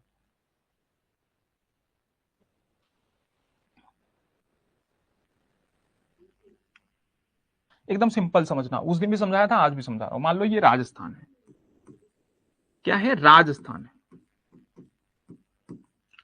ठीक है, और ये क्या है, उत्तर प्रदेश है, ठीक है, या बिहार ले लो, आप जो मर्जी आप ले लो, महाराष्ट्र भी आप ले सकते हो, ये उत्तर प्रदेश है। अब सुनो, यहां पे पॉपुलेशन देखो, राजस्थान की का जो एरिया है वो ज्यादा है, उत्तर प्रदेश का जो एरिया है वो क्या है, कम है। लेकिन पॉपुलेशन कहां का ज्यादा है, उत्तर प्रदेश का। उत्तर प्रदेश में मान लो जनसंख्या कितनी है, 1000। बहुत ध्यान से समझना जो समझाने जा रहा हूं, कितना है, 1000। और राजस्थान में मान लो जनसंख्या कितनी है, 800। अब सुनो, अब जो सीट्स का बंटवारा होगा, चाहे वो राज्यसभा का, लोकसभा का, या लेजिस्लेटिव असेंबली का, ठीक है, राज्यसभा, लोकसभा, लेजिस्लेटिव असेंबली का जो सीट का बंटवारा होगा वो पॉपुलेशन के हिसाब से होगा। पहली बात समझो, किसके हिसाब से होगा, पॉपुलेशन के हिसाब से होगा।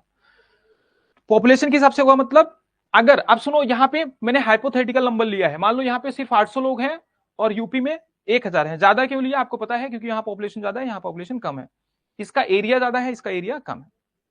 सुनो, अब मेरी बात ध्यान से सुनना। अब अगर मान लो 100% 100% पर सीट,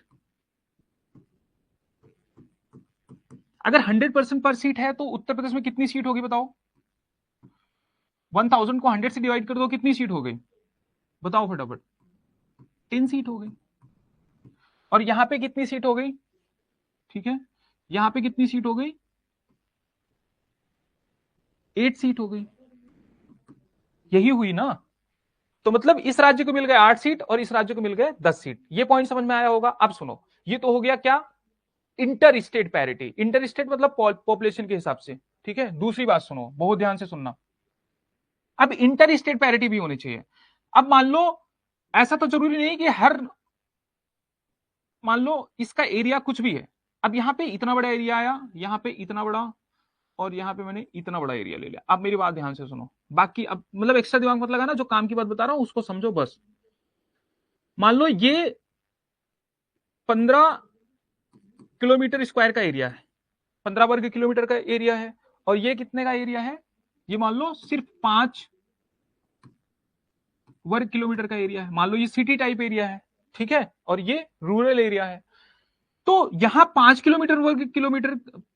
वर्ग किलोमीटर के ही क्षेत्र में एक सीट दे दिया। क्यों? क्योंकि यहां पर पॉपुलेशन कितनी थी बताओ? अरे 100 पॉपुलेशन रही होगी ना, मतलब 100 लोग रहे होंगे, इसलिए कितनी दे दी बताओ? एक सीट। यहां पॉपुलेशन कितनी रही होगी? 15।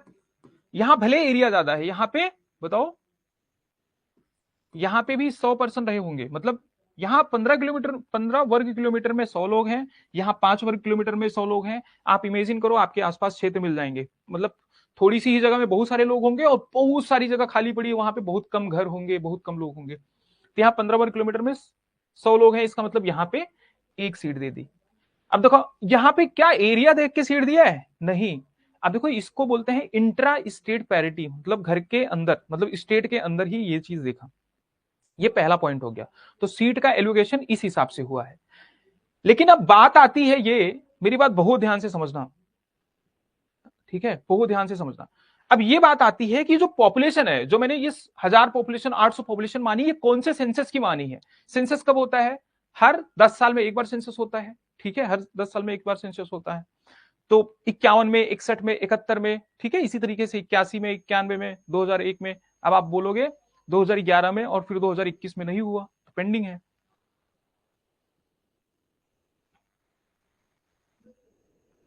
हाँ, एक बच्चा बोल रहा है कि एससी एसटी के पॉपुलेशन में। हाँ, देखो अब इसमें देखो, अब ये डिसाइड करेंगे। अब एससी एसटी को रिप्रेजेंटेशन देंगे, मतलब जो सीट्स होंगी ना, वो एससी एसटी के लिए भी सीट्स रिजर्व होती हैं। चुनाव होता है लेकिन सीट्स रिजर्व होती है, वहां से सिर्फ और सिर्फ कौन चुनाव लड़ सकता है? SC candidate. मतलब मान लो चलो ये सीट अगर एससी है, ध्यान से सुनो, अगर ये सीट एससी के लिए रिजर्व है, तो यहाँ पे सिर्फ और सिर्फ कौन कैंडिडेट चुनाव लड़ेगा? एससी का कैंडिडेट चुनाव लड़ेगा। मतलब जो चुनाव लड़ेगा वो शेड्यूल कास्ट से ही होना चाहिए। चाहे वो 10 लोग नॉमिनेशन फॉर्म भरे, लेकिन 10 के 10 क्या होने चाहिए? एससी कास्ट से होंगे। अब जो भी जीतेगा, कोई भी जीते, बताओ वो एससी कास्ट से होंगे कि नहीं, इसलिए उनको रिप्रेजेंटेशन मिलेगा। तो इस बात का ध्यान रखना। दूसरी बात, यहाँ पे पॉपुलेशन लाई कर सकती, मान लो 800 में से अगर 800 में से 200 लोग, मतलब हाइपोथेटिकल नंबर है, 800 में से अगर 200 लोग एससी पॉपुलेशन है, तो बताओ कितनी सीट एससी को जाएगी? 2 सीट एससी को जाएगी। तो इस बात का ध्यान रखना, ठीक है, ठीक है, ये एक पॉइंट हो गया। अब दूसरा पॉइंट समझो। सेंसस क्या लिया इन्होंने? देखो 42nd कॉन्स्टिट्यूशनल अमेंडमेंट एक्ट कब आया था? 1976 में। और 1976 में जब आया होगा, बहुत ज्यादा याद करने की जरूरत नहीं, दिमाग लगाओ। जब 1976 में आया होगा तो इनके पास सेंसस किस साल का रहा होगा? 1971 वाला। क्योंकि हर 10 साल में, मैंने बताया ना, 51 में, 61 में, 71 में, 81 में, 91 में, 2001 में, 2011 में, और जो सेंसस अब आएगा वो 2021 का सेंसस होगा। समझ में आया? सेंसस मतलब पॉपुलेशन काउंट, पॉपुलेशन, ठीक है। सुनो, तो इनके पास सेंसस किस साल का रहा होगा? 1971 का। तो जो सीट थी उसको फ्रोजन कर दिया 1971 के हिसाब से।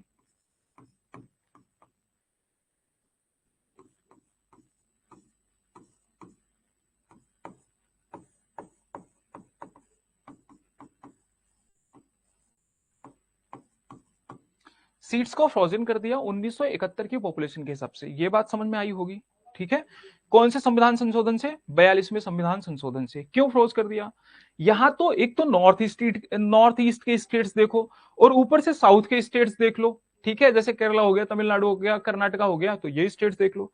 ये तो क्या कर रहे हैं? पॉपुलेशन कंट्रोल कर रहे हैं। मतलब ये पॉपुलेशन कंट्रोल करने के लिए प्लानिंग चला रहे हैं, पॉपुलेशन कंट्रोल कर रहे हैं ताकि रिसोर्सेस कम ना पड़ जाए। और वहीं उत्तर प्रदेश देख लो, बिहार देख लो, ठीक है, पश्चिम बंगाल देख लो, ये क्या पॉपुलेशन बढ़ाते जा रहे हैं। मतलब एक तरफ तो बेचारे कम कर रहे हैं, ये बढ़ाते जा रहे हैं, और ये बढ़ाते जा रहे हैं, उसके ऊपर से इनका फायदा भी हो रहा है। अगर सीट्स आपके पास ज्यादा रहेगी, आपका फायदा होगा कि नहीं? होगा ना। मतलब उत्तर प्रदेश की 80 सीट्स हैं, जिस पार्टी के पास 80 की 80 सीटें चले जाए, समझ लो उसकी क्या स्थिति हो जाए। यहां देखो, तो ये पॉइंट समझ में आया। तो इसको फ्रोज कर दिया,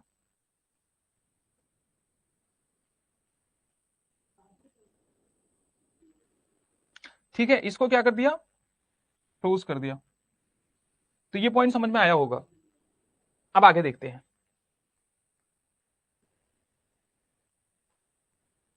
तो सेंसस के हिसाब से फ्रोज कर दिया। लेकिन ये बताओ फिर इसमें इंटरनल एडजस्टमेंट किया, देखो फिर आया 84th कॉन्स्टिट्यूशनल अमेंडमेंट एक्ट। जब मैं CAA लिखता हूं उसका मतलब होता है कॉन्स्टिट्यूशनल अमेंडमेंट एक्ट। तो फिर 84th कॉन्स्टिट्यूशनल अमेंडमेंट एक्ट आया, ठीक है, 2001 में। कब आया? 2001 में, ठीक है। बात को बहुत ध्यान से सुनना। तो इन्होंने अब 2001 में आया, तो अब जरूरी तो है नहीं कि एक में एक का सेंसस पूरा हो जाएगा, तो इनके पास सेंसस अवेलेबल था 1991 का, तो बहुत ध्यान से सुनना। तो इन्होंने इंटर मतलब सीट्स तो अभी भी सभी स्टेट्स को जो सीट्स एलोकेट की गई है किसके हिसाब से? 1971 के हिसाब से की गई है। जिसको ये समझ में नहीं आएगा वो एक बार प्रेसिडेंट वाला चैप्टर देखना, वहां भी बताया था। तो अभी इनके पास सेंसस कौन सा अवेलेबल बताओ? 1991 वाला, ठीक है। तो 1991 के हिसाब से इंटरनल एडजस्टमेंट किया,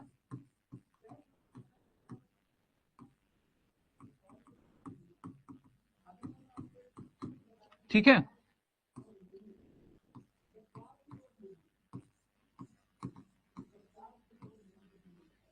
आंतरिक एडजस्टमेंट का मतलब व्यवस्था होता है, बट यहां पे पुनर्स्थिति होगा,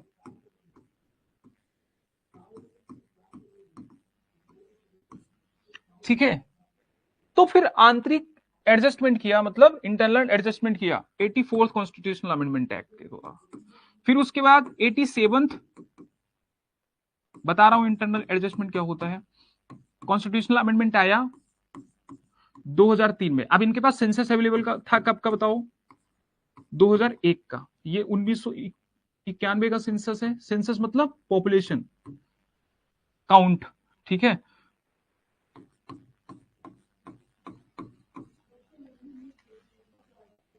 ठीक है, तो इसके हिसाब से अब 2001 के हिसाब से इन्होंने क्या कर दिया बताओ?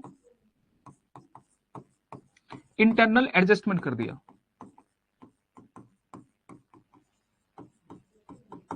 अब इंटरनल एडजस्टमेंट समझा रहा हूं मैं आपको।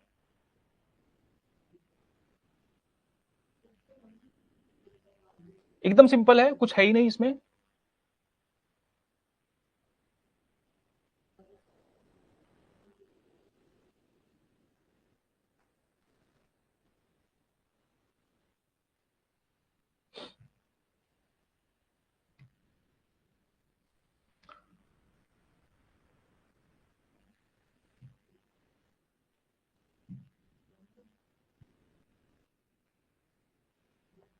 सुनो, ठीक है। इंटरनल एडजस्टमेंट ये समझ में आया कि कब के हिसाब से की है, ये याद हो गया। अब आगे आओ इस वाले पॉइंट पे, अब वापस से समझो इंटरनल एडजस्टमेंट क्या है।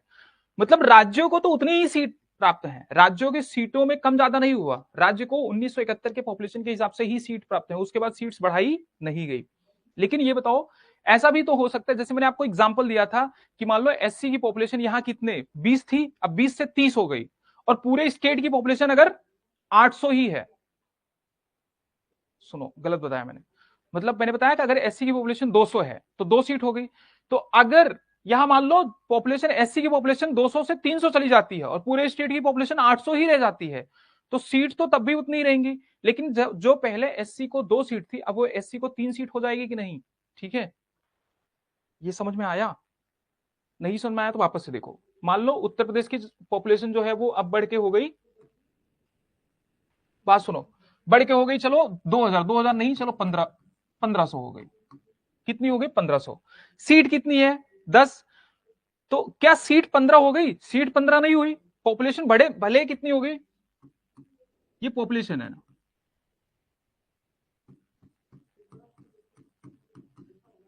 ठीक है, तो पॉपुलेशन इंक्रीज हो गया 1000 से 1500। ध्यान से समझो, इसको मैं नॉर्मल सा यूपी लिख देता हूं, ठीक है। तो पॉपुलेशन सीट अब भी कितनी है? 10 सीट है। अगर अब भी 10 सीट है तो पॉपुलेशन मतलब कि पर सीट कितने पॉपुलेशन के हिसाब से हो गई? 150 पॉपुलेशन। मतलब अगर 1500 को 10 से डिवाइड करोगे तो 150, मतलब पर सीट कितनी पॉपुलेशन हो गई? 150। तो बताओ ये इंटरनल एडजस्टमेंट हो गया कि नहीं? और जरूरी ये भी नहीं है कि मान लो इस एरिया में 150 आ रहे हैं, आ रहे थे पहले, पहली मतलब पहले अगर 150 लोग इस एरिया में आ रहे थे, ये 100 लोग आ रहे थे, अब 150 हो गए, ऐसा तो मतलब पॉसिबल है नहीं। तो अब इसकी बाउंड्री को घटा बढ़ा सकते हैं। समझ में आया? पहली बात ये। अब इसकी बाउंड्री को घटा बढ़ा सकते हैं, मतलब जहां तक 150 आएगा वहां तक उस सीट को कर देंगे, ठीक है। डिलिमिटेशन कमीशन करता है तो वो सीट बढ़ा देंगे, ठीक है, उसकी कॉन्स्टिट्यूएंसी बढ़ा देंगे।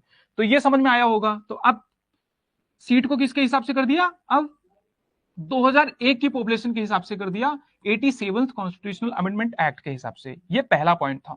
दूसरा पॉइंट सुनो, मान लो उत्तर प्रदेश में भी यहां पे जो एससी पॉपुलेशन है, एसटी भी हो सकता है, मैं एसटी भी ले सकता हूं, लेकिन आपको एससी का एग्जांपल दे रहा हूं।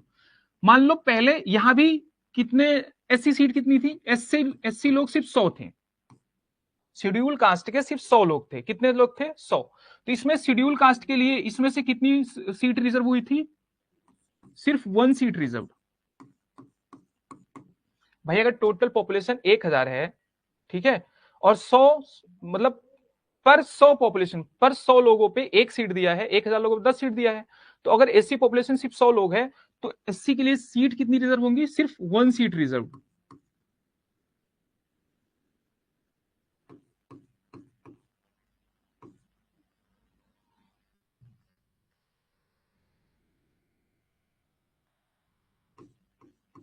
ठीक है। अब सुनो, ये पॉपुलेशन है, मतलब ये कंप्यूटर तो है नहीं, ये कैलकुलेटर तो है नहीं कि बिल्कुल जो जनसंख्या है जैसे ये 1500 हो गए तो वैसे ही 100 से बढ़ के 150 हो जाएंगे, तो ऐसा तो है नहीं कि इनको आधी सीट और मिल जाएगी। तो पॉपुलेशन बढ़ सकती है, ज्यादा स्पीड से बढ़ सकती है। तो मान लो ये पॉपुलेशन पहले 100 थी, अब ये 300 हो गई। कितनी हो गई बताओ, 300 हो गई। पॉपुलेशन कितनी बढ़ गई, यहां पे देखो एससी पॉपुलेशन कितनी हो गई, मैं आपको सिर्फ समझा रहा हूं। 300 हो गई। तो अगर 300 हो गई, 150 पे अगर 1 सीट दे रहे हैं तो आप ये इनको कितनी दे देंगे, 2 सीट। पहले कितनी थी, 1 सीट। पहले कितनी सीट थी, 1 सीट। अगर ये पॉपुलेशन एससी की सिर्फ 150 ही होती, मतलब सिर्फ 50 बढ़ी होती, तब भी एससी को सिर्फ 1 ही सीट रिजर्व रहती। लेकिन अगर एससी की पॉपुलेशन अगर 300 हो गई, पूछो तो 300 हो गई तो इनको 2 सीट रिजर्व हो जाएगी नहीं। ये इंटरनल एडजस्टमेंट होता है, एरिया का भी एडजस्टमेंट और पॉपुलेशन के हिसाब से भी एडजस्टमेंट। अब इसमें एक्स्ट्रा दिमाग मत लगाना, अगर 151 हो गई तो 152 हो गई तो 155 हो गई, तो ये सब नहीं दिमाग लगाना, क्योंकि वो डिलिमिटेशन कमीशन वो डिसाइड करता है, इलेक्शन कमीशन डिसाइड करता है। समझ में आया। स्कैटर्ड होगी पूरे स्टेट में। हाँ सुनो, पूरे स्टेट की पॉपुलेशन देखी जाती है, लेकिन एससी की सीट कहां रिजर्व करेंगे, जहां सबसे ज्यादा एससी या एसटी पॉपुलेशन होगी वहीं सीट रिजर्व करेंगे। समझ में आया। इस बात का ध्यान रखो। और ऐसा पॉसिबल नहीं है कि एक ही जगह पे एससी रहेंगे, ऐसा पॉसिबल नहीं है। तो उसमें कौन पार्टिसिपेट करेगा, जो चुनाव लड़ेंगे वो तो उसी पॉपुलेशन से होंगे, मतलब वो एससी ही होंगे, लेकिन जो उनको वोट देंगे वो सारी ही जनसंख्या होगी। ठीक है, वो एससी एसटी जनरल जितने भी होंगे, ओबीसी सब देंगे। मेरी बात समझ में आई।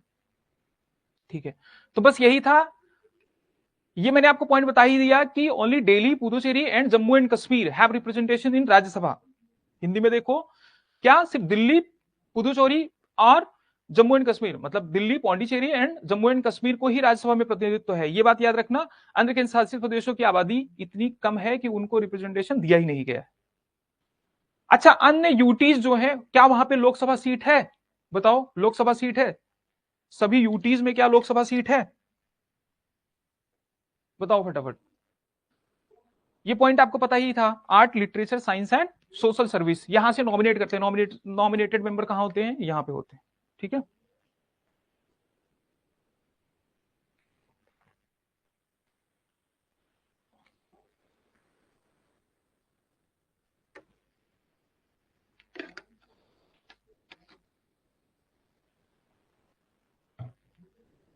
समझ में आया। सभी में है एक्सेप्ट जे, कोई एक्सेप्ट एक्सेप्ट नहीं है, सब में है, सब में। ठीक है, जे में भी है। लोकसभा सीट सब जगह है, राज्यसभा की बात कर रहा हूं। तो ये पॉइंट देखो, ये मैंने सिर्फ समझा दिया था, क्या कर दिया मैंने। ठीक है, ये पॉइंट मैंने सिर्फ समझाया था, कौन सा, ये वाला, कि 42वें संविधान संशोधन से क्या किया गया, बताओ 1976। बताओ लिख के क्यों आता हूं। एक बच्चा बोल रहा था सर आप पीपीटी ही क्यों ले आते हो। अरे भाई, मैं अगर कोई पॉइंट भूल गया, बता, देखो अभी प्रेसिडेंट वाला, सस्पेंशन वाला तो आज बता रहा हूं मैं, अगर कोई पॉइंट भूल गया तो फिर। ठीक है, सुनो, तो 42वें संविधान संशोधन, द्वारा 1976 द्वारा क्या किया गया बताओ, फ्रोजन कर दिया गया था 1971 की पॉपुलेशन के हिसाब से। अगर मैं सिंपल आपसे प्रश्न पूछूं, किसी मतलब जो राज्यों के लोकसभा और राज्यसभा की जो सीट्स का एलोकेशन है वो कौन सी पॉपुलेशन के हिसाब से है, बताओ फटाफट कमेंट में बताओ तुरंत, कौन सी पॉपुलेशन के हिसाब से है? अंडमान निकोबार है सर, ठीक है, एक बार जाके सर्च करना, देखो अंडमान निकोबार है कि नहीं है। ठीक है, मैं क्या बोल रहा हूं, ठीक है, चुनाव होते हैं भाई, सब जगह होते हैं। आप सुनो, मेरी बात ध्यान से सुनो, जहां पे लेजिस्लेटिव असेंबली नहीं है ना, जहां पे लोकसभा नहीं भी है, जहां पे सॉरी जहां पे मेंबर ऑफ लेजिस्लेटिव असेंबली नहीं है, मतलब जहां पे विधानसभा नहीं है, वहां भी मतलब वहां अगर विधानसभा नहीं तो राज्यसभा तो हो ही नहीं सकती, क्योंकि चुनेगा कौन राज्यसभा के मेंबर को, विधानसभा के। लेकिन वहां लोकसभा है, क्योंकि पीपल वोट तो देंगे ना, डेमोक्रेसी है इंडिया में, क्यों नहीं देंगे। 1971 मेरे ख्याल से लगभग लगभग नहीं, सारे के सारे बच्चे 1971 बता रहे हैं, एकदम सही बात है। ठीक है, इस बार बच्चे हमारे एकदम सही है। यही होता है, तभी अच्छा लगता है जब आपको पढ़ाया जाए और आप समझ जाए। ठीक है, तो कब तक स्थगित की गई थी, 2000 तक, 2000 तक स्थगित कर दी गई थी 1971 के हिसाब से। लेकिन फिर 2001 में फिर से संशोधन हुआ, 44वां संविधान संशोधन, तो इसको 2026 तक, अब सुनो, 2026 तक ही स्थगित किया गया था। मतलब पॉपुलेशन कब तक स्थगित है, मतलब बताओ यहां पे कब तक चीजें रोक दी गई हैं, 2026 तक।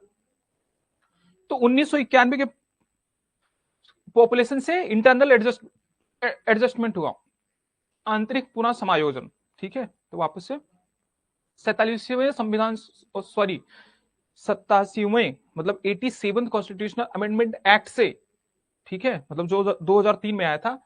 अब इसमें कोई चेंज नहीं है, रोका इसको 2026 तक ही है। मतलब अब 2026 के बाद जो सेंसस आएगा नया, 2026 के बाद, ये बात मैंने कल भी बोली थी, 2026 के बाद जब नया सेंसस आएगा, 2021 वाला सेंसस जब आएगा 2026 के बाद, या जरूरी नहीं 2000, मान लो अगर 2026 से पहले हो गया 2021 का सेंसस, तो फिर ये लिया नहीं जाएगा। 2026 के बाद जो पहला सेंसस होगा, समझ में आया, जो जनसंख्या काउंट होता है 2026 के बाद जो पहला सेंसस होगा उसको लिया जाएगा, उसके हिसाब से फिर एडजस्टमेंट होगा, इस बात का ध्यान रखना।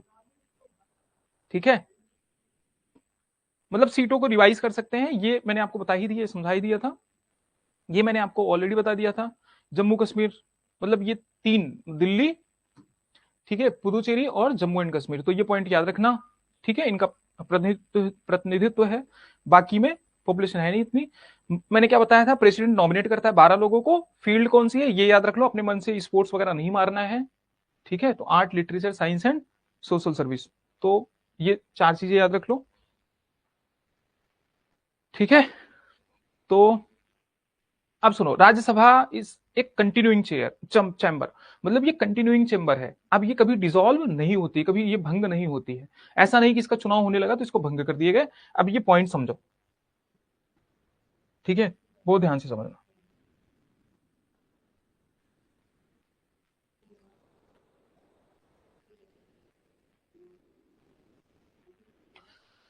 तो पहली बार राज्यसभा के सदस्य चुने गए 1952 में। ठीक है, अब बहुत सारे बच्चों को यह पता होगा, सुनो कैसे चुनाव होता है।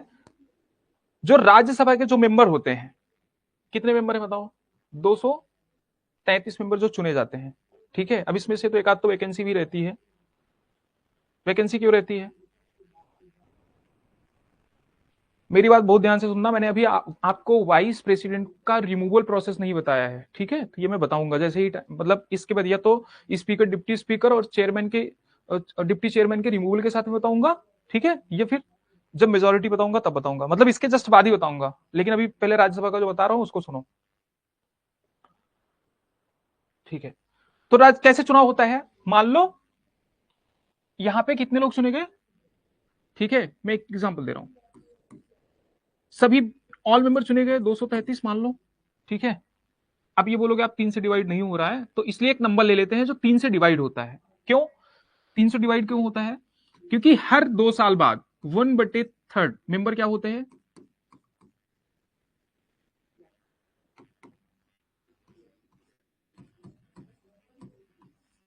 अगर 1/3 1/3 1/3 ऐड करोगे कितना आएगा बताओ, 1 1 मतलब टोटल। ठीक है, टोटल जो होता है 1 आता है, 1 मतलब टोटल हो गया, वन तो कंप्लीट होता है ना, कोई भी एक चीज है, ये पेन है, इसको one third one third one third में डिवाइड कर दूं या फिर इसको ऐड कर दूं तो वन बनेगा, समझ में आया? तो मेरी बात ध्यान से सुनना। तो जितने भी टोटल मेंबर चुने जाते हैं तो ऐसा कोई नंबर ले लेते हैं जो 3 से डिवाइड होता है। 3 से डिवाइड होने का रूल्स तो मतलब मुझे बताने की जरूरत नहीं है, आप मैथ में तो एकदम स्मार्ट हो। तो 3 3 6 2 8 हो रहा है ना, एक 9 कर देते हैं, मतलब यहाँ पे हम कल क्या ले लेते हैं बताओ, ये ले लेते हैं 2, ठीक है, 2 3 5 और 1 6, 231 ले लेते हैं। अब सुनो, जब पहली बार इलेक्शन हुआ तो आपको यह समझना है कि भाई पहली बार जब भी कोई चुना जाता है तो उसका टेन्योर कितना होता है, 6 साल होता है। क्या होता है, टेन्योर 6 साल होता है। पहले अभी का देखते हैं, ये पॉइंट मैं मिटा रहा हूं क्योंकि आपको मैं बताने की जरूरत नहीं है, तो ये पॉइंट देखो, ये पॉइंट हटा दिया। सुनो, मान लो अभी इस साल कितने मेंबर चुने गए, मान लो, ठीक है, 3 4 5 9, ठीक है, तो मान लो 135 मेंबर चुने गए, ठीक है, या आप इसका वन थर्ड ले सकते हो, 231 का वन थर्ड ले सकते हो, कोई दिक्कत नहीं। अब यहां पे देखो, मान लो 135 मेंबर चुने गए, तो ये कब तक के लिए चुने जाएंगे, ये 6 साल के लिए चुने जाते हैं। कितने साल के लिए चुने जाते हैं, 6 ईयर्स के लिए, ठीक है, 6 ईयर्स के लिए चुने जाते हैं। ऐसे ही मान लो, क्यों मान लो, एक्चुअल नंबर लेते हैं, मानो मानो मत।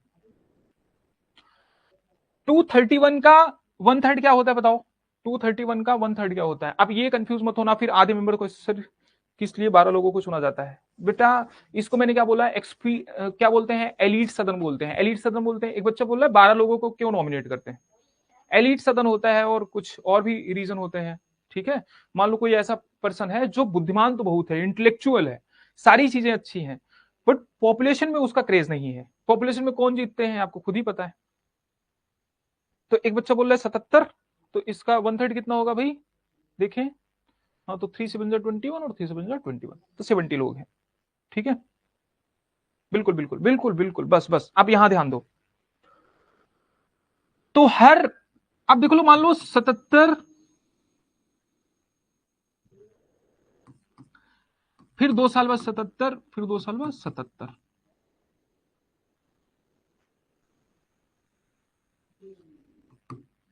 ठीक है। यहां बहुत ध्यान से सुनना, यहां मान लो 231 लोग, कितने हैं, नंबर लेके समझा रहा हूं ताकि आपको समझ में आ जाए, मैं वन थर्ड बोल के निकल सकता था। ध्यान से सुनो, तो हर 2 साल बाद, हर 2 साल बाद क्या होता है, अब आगे से मैं पहली बार का बताऊंगा, पहली और दूसरी बार का बताऊंगा, आगे से सुनो क्या होगा।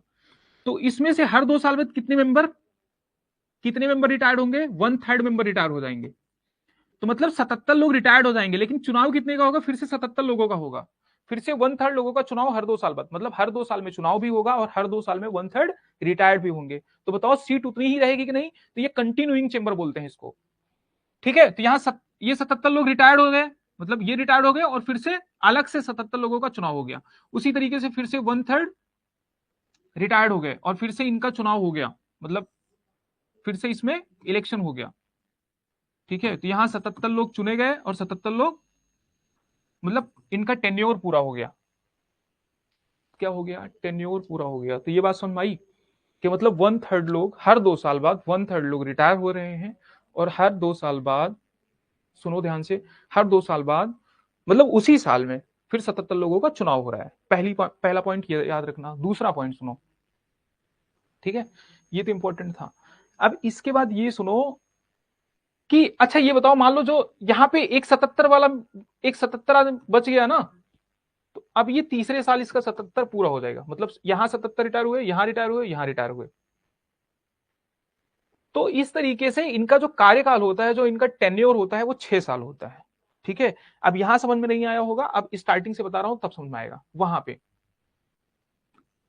पे क्यों बता रहा हूं, अब आपको यह दिक्कत होगी कि पहले 6 साल के लिए अगर कोई चुनाव हो गया, तो पहली बार में तो सभी लोगों को चुना गया, तो पहली बार में मान लो यहां पे सारे लोगों को चुन लिया गया, 231 लोगों को चुना गया, मतलब टोटल मेंबर को चुना गया, 233 लोगों को चुना गया, फिर उनके वन थर्ड रिटायर होंगे। तो वन थर्ड कैसे रिटायर होंगे बताओ, कितने साल बाद, ये 1952 है, तो 2 साल बाद क्या आएगा, 1954, फिर 2 साल बाद क्या आएगा, 1956, फिर 1958, और ये सीरीज ऐसे ही चलती रहेगी। फिर 1900,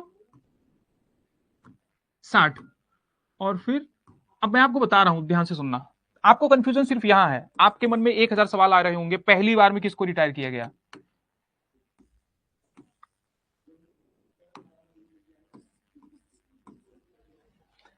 अब 231 लोगों का कार्यकाल कितना है, क्या बताया था, बताओ 6 साल है। कितना है, 6 ईयर्स। लेकिन ये बताओ, तो इनको दूसरे साल रिटायर भी करना है, तो ये कैसे मानेंगे, जब 6 साल इनका टेन्योर है, ये जाके रिटायर कब होंगे, 52 से 6 साल में, मतलब 58 में ये रिटायर होने चाहिए, मतलब इनका टेन्योर खत्म होगा। रिटायर नहीं, मतलब इनका टेन्योर खत्म होगा कब, 6 साल बाद। बहुत ध्यान से सुनना।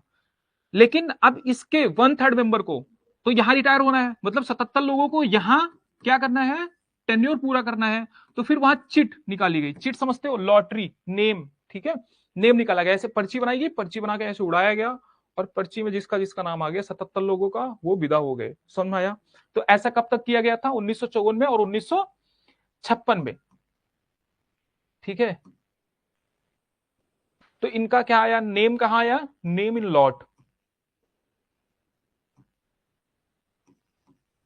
मतलब जो लॉटरी है, लॉटरी निकाली गई, लॉटरी में उनका नाम आ गया, तो इनको विदा कर दिया गया। ठीक है, तुम वापस से चुनाव लड़ो, आओ। तो फिर अब देखो, टेंशन यहीं तक थी, लेकिन अब इसके आगे टेंशन नहीं है। क्यों, इसमें बचे कितने, 77 लोग बचे। अब देखो, यहां रिटायर किया गया, बहुत ध्यान से सुनो, रिटायर किया गया, मतलब इनका टेन्योर पूरा हुआ। लेकिन फिर से यहां पे इलेक्शन हो गया, कितने लोगों का, 77। अब आप बोलोगे क्या यही 77 लोग वापस से चुन के आ गए, कोई जरूरी नहीं है, वो ये भी हो सकते हैं, अलग भी हो सकते हैं।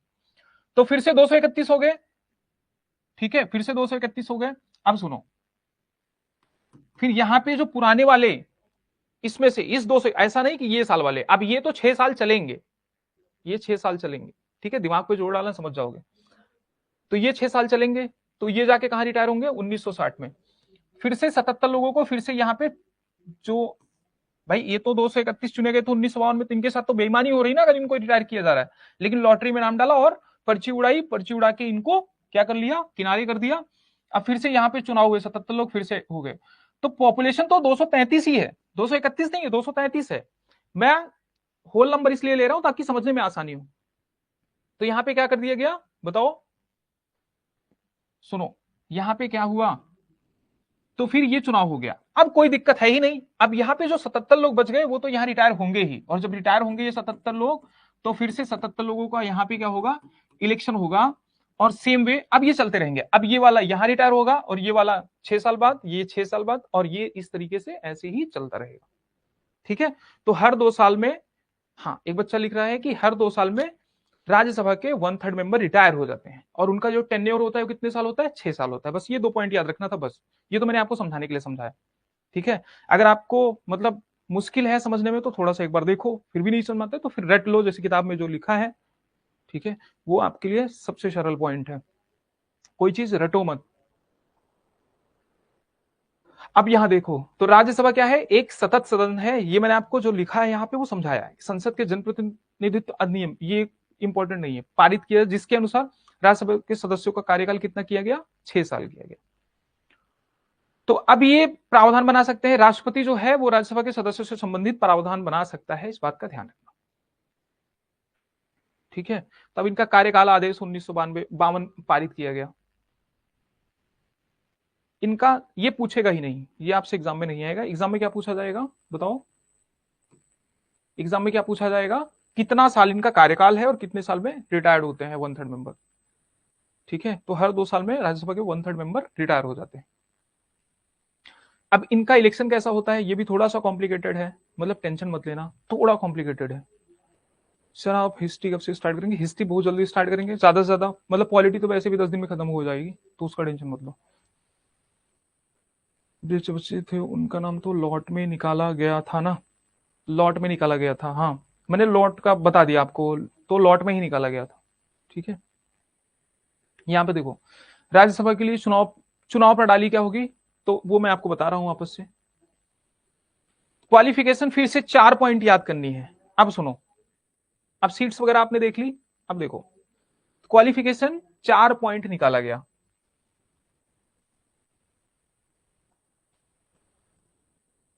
मतलब फालतू के पॉइंट याद नहीं रखने हैं, लेकिन ये है कि जो इंपॉर्टेंट है उसको याद रखना है। तो क्या बताओ, यहाँ पे फालतू में मैं he should be citizen of India, आपको पता है कि ही शुड बी ही होगा, तो यहाँ पे लिख दो सिटीजन ऑफ इंडिया। पहला क्या होना चाहिए बताओ, पहला पॉइंट सिटीजन ऑफ इंडिया होना चाहिए। क्या होना चाहिए, सिटीजन ऑफ इंडिया। एज कितनी होनी चाहिए, अब सुनो, लोकसभा और राज्यसभा का यही देख लो, लोकसभा का अलग से नहीं बताऊंगा, लोकसभा और राज्यसभा में कोई डिफरेंस है ही नहीं, सेम चीज वही यहां है वही यहां है। यहां पे है ही शुड टेक, ठीक है, he should take oath. Oath किस चीज का, नॉमिनेशन करने के टाइम पे कि मैं बदमाशी नहीं करूंगा, बदमाशी मतलब समझो, ठीक है, वो मतलब कि मैं किसी भी लॉ का उल्लंघन नहीं करूंगा, ठीक है, इलेक्शन कमीशन बताता है वोथ, तो वोथ लेते हैं ये, आप देख लेना member of legislative assembly Rajya Sabha के मेंबर्स क्या ओथ लेते हैं, नॉर्मल से लेते हैं कि संविधान का पालन परिरक्षण करूंगा, ठीक है, तो ही शुड टेक ओथ किसके सामने,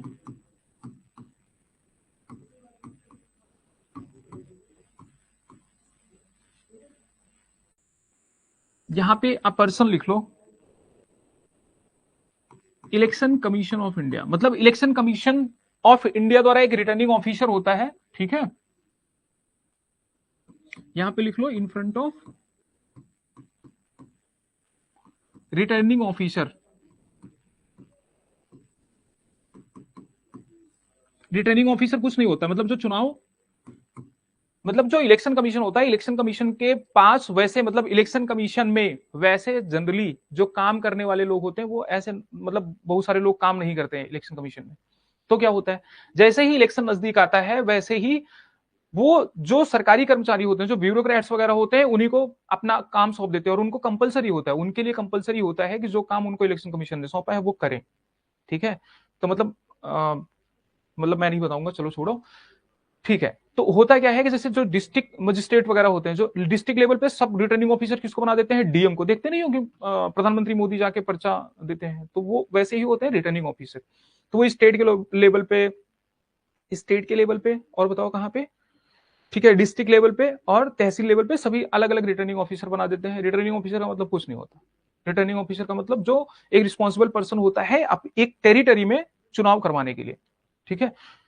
तो सिटीजन ऑफ इंडिया होना चाहिए, और इसको वोथ लेनी होगी, मतलब उस पर्सन को वोथ लेनी पड़ेगी, शपथ लेना पड़ेगा किसके सामने, रिटर्निंग ऑफिसर के सामने, जिसको इलेक्शन कमीशन ने ऑथराइज किया है, तो ये सिटीजन ऑफ इंडिया और टेक ओथ ये होना चाहिए। तीसरा पॉइंट है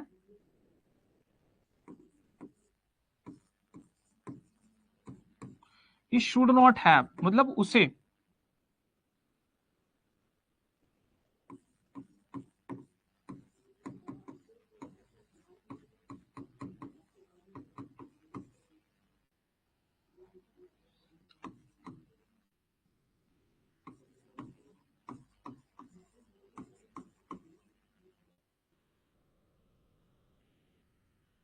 मेड बाई पार्लियामेंट, मतलब पार्लियामेंट संसद द्वारा ऐसा कोई कानून, मतलब ऐसे किसी कानून के अंतर्गत वो क्या हो, डिस्क्वालीफाई ना हो, ठीक है, मेड बाई पार्लियामेंट, मतलब पार्लियामेंट ने ऐसा कोई कानून बनाया हो जिसके द्वारा वो डिस्क्वालीफाई ना हो। और तीसरा, मतलब जो चौथा पॉइंट मैं बताना जा रहा हूं, चौथा पॉइंट मुझे पहले बताना था बट मैं लास्ट में बताने जा रहा हूं इसका रीजन,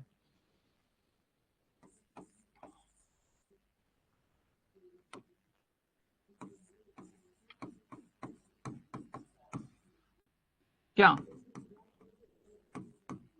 35 क्यों लिख रहा हूं मैं,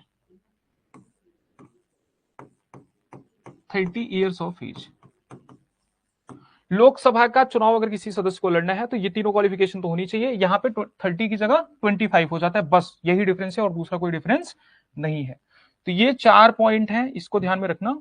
वैसे यहां पे लिखा था, मैंने सोचा आपको याद हो जाएगा, ठीक है, अब हिंदी में देखते हैं, इंग्लिश में तो मैंने लिख ही दिया। वो क्या हो बताओ, वह भारत का नागरिक हो, नागरिक होना चाहिए, पहली बात तो, ठीक है, चलो मैं स्टार लगा रहने देता हूं, स्टार नहीं हटाता हूं। और क्या बताओ, उसे इस प्रयोजन के लिए भारत के निर्वाचन आयोग मतलब ईसीआई इलेक्शन कमीशन द्वारा अधिकृत व्यक्ति के समक्ष क्या लेनी पड़ती है, शपथ लेनी होगी, या शपथ या प्रतिज्ञान, प्रतिज्ञान मतलब जो भगवान को ना मानता हो शपथ ना ले हो। सर एक क्यू टाइप में चलता है, first in last out, sir आप हिस्ट्री कब से स्टार्ट करेंगे, फर्स्ट इन लास्ट आउट, नहीं फर्स्ट इन लास्ट आउट नहीं होता, ये first past the post system नहीं है। जो राज्यसभा का जो इलेक्शन होता है ना, इसमें जो सबसे ज्यादा वोट पाएगा वो नहीं जीतता है। इसमें कौन सा सिंगल ट्रांसफरेबल वोट प्रणाली यूज होती है, लेकिन मैं बताऊंगा इसमें अलग तरीके से होता है। तो शपथ लेनी होती है, 30 साल की आयु पूरा होना चाहिए, और दूसरी बात संसद द्वारा निर्धारित अन्य योग्यताएं भी होनी चाहिए, मतलब वो डिस्क्वालीफाई नहीं होना चाहिए संसद द्वारा निर्धारित किसी भी कानून के तहत। तो ये 4 हैं, ठीक है। तो अब क्या है कि अब यहां देखो, इसको हिंदी में देखो पहले तुम, ठीक है। राज्यसभा के लिए चुनाव लड़ने वाले उम्मीदवार को क्या संसदीय निर्वाचन, हाँ ये सबसे इंपॉर्टेंट है। एकदम सिंपल है, कुछ है ही नहीं इसमें, सीधा सीधा ये बता रहे हैं कि मान लो अगर किसी को चुनाव लड़ना है, बताओ अगर किसी को चुनाव लड़ना है राज्यसभा का या लोकसभा का, दोनों का, ये दोनों में है, सिर्फ राज्यसभा का नहीं। तो राज्यसभा और लोकसभा का अगर किसी को चुनाव लड़ना है तो बताओ उसका वोटिंग लिस्ट में नाम होना कंपलसरी है या नहीं, फटाफट कमेंट करो स्पीड से। उसका वोटिंग लिस्ट में नाम होना, मतलब जो वोटिंग लिस्ट होती है, अगर वोटिंग लिस्ट में नाम ना हो तो वो चुनाव मतलब वोट तो दे नहीं सकता। तो बताओ उसका वोटिंग लिस्ट में नाम होना कंपलसरी है कि नहीं, ये बताओ, इसका आंसर दो फटाफट, हटा देता हूं मैं। हाँ अरे ठीक है, ठीक ठीक राहुल, बच्चा कह रहा हमारा कंपलसरी है, कंपलसरी है, ठीक सारे यस बोलते हैं, ठीक है। राहुल राहुल राहुल राहुल रुक जाओ, राहुल कितनी बार यस बोलोगे, ठीक है। तो उसका वोटिंग लिस्ट में नाम होना कंपलसरी है, ये पहला पॉइंट। दूसरा पॉइंट सुनो, चलो आप दूसरी चीज का आंसर दो। क्या वो जिस राज्यसभा सीट से लड़ रहा है, जिस राज्यसभा सीट से लड़ रहा है उसी कॉन्स्टिट्यूएंसी में, मतलब उसी राज्यसभा के कॉन्स्टिट्यूएंसी में उसका नाम होना, मतलब उसी राज्यसभा की वोटिंग लिस्ट में उसका नाम होना कंपलसरी है कि नहीं, चलो इसका आंसर दो फटाफट, तुरंत तुरंत तुरंत। जो बोल रहा है नो सर, उसको ये ध्यान रखना चाहिए होना चाहिए। दूसरा प्रश्न सुना आपने, दूसरा क्यों पूछ रहा हूं, एज अ क्वेश्चन आएगा। तो जिस कॉन्स्टिट्यूएंसी से वो चुनाव लड़ रहा है उसी कॉन्स्टिट्यूएंसी में उसका नाम इलेक्टोरल लिस्ट में उसका नाम होना चाहिए कि नहीं, बताओ फटाफट, ठीक है बताओ भाई। राहुल बस करो अब, यस मत करो, ठीक है ठीक है। अब सुनो, पहली बात तो जो भी चुनाव लड़ रहा है, चाहे वो लोकसभा का सदस्य हो चाहे वो राज्यसभा का सदस्य हो, जो चुनाव लड़ रहा है उसका वोटिंग लिस्ट में नाम होना कंपलसरी है, ये पहला पॉइंट है। लेकिन इसके अलावा दूसरा पॉइंट समझो, वो जिस कॉन्स्टिट्यूएंसी से चुनाव लड़ रहा है उसी कॉन्स्टिट्यूएंसी की वोटिंग लिस्ट में उसका नाम हो, ये जरूरी नहीं है। मतलब भारत के किसी भी कॉन्स्टिट्यूएंसी में, वैसे जब आपका वोटिंग कार्ड बनता है ना, वोटिंग कार्ड बनता है तो उसमें ऐसा नहीं बताया जाता कि आप कौन से संसदीय क्षेत्र में आते हैं, मतलब आपका जो आप मेंबर ऑफ पार्लियामेंट है, मतलब जो आपकी संसदीय सीट है, पार्लियामेंट की सीट है, उसका नाम नहीं रहता उसमें, उसके पीछे विधानसभा का नाम रहता है कि आप कौन सी विधानसभा कॉन्स्टिट्यूएंसी में आते हैं, लेजिस्लेटिव असेंबली में होना चाहिए, होना नहीं चाहिए, मतलब नहीं नहीं नहीं होना चाहिए। ध्यान से सुनो, पहला पॉइंट क्या था कि उसका इलेक्टोरल लिस्ट में नाम होना चाहिए, हाँ ये कंपलसरी है। भारत के किसी भी कॉन्स्टिट्यूएंसी से, किसी भी कॉन्स्टिट्यूएंसी से उसका वोटिंग लिस्ट में, मतलब उसका वोटर आईडी बना होना चाहिए, मतलब उसका वोटिंग लिस्ट में नाम होना चाहिए, ये पहला पॉइंट। दूसरा पॉइंट याद रखो, ये कंपलसरी नहीं है कि वो जिस राज्यसभा कॉन्स्टिट्यूएंसी से या जिस लोकसभा कॉन्स्टिट्यूएंसी से चुनाव लड़े उसी कॉन्स्टिट्यूएंसी में उसका वोटिंग लिस्ट में नाम होना चाहिए, कंपलसरी नहीं है। तो इस बात का ध्यान रखना, पहले ऐसा था लेकिन अब इसको चेंज कर दिया गया, तो नहीं है, इस बात का ध्यान रखना।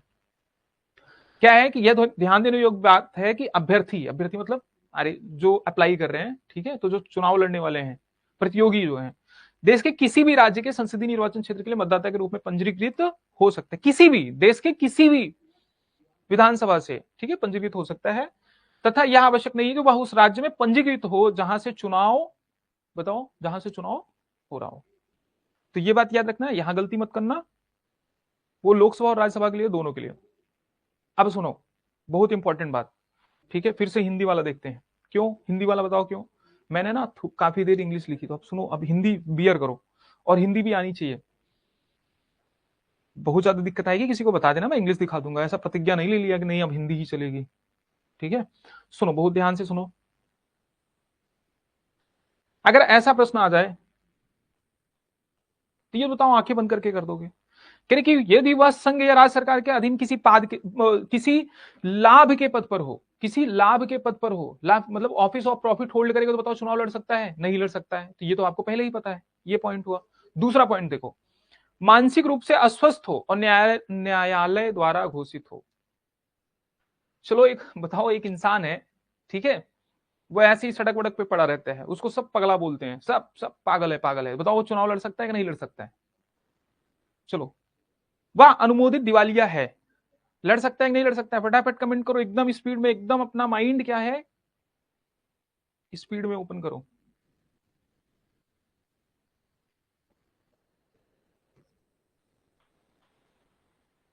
तो वो चुनाव लड़ सकता है? कोई पगला है जिसको आप पगला बोलते हो? हाँ,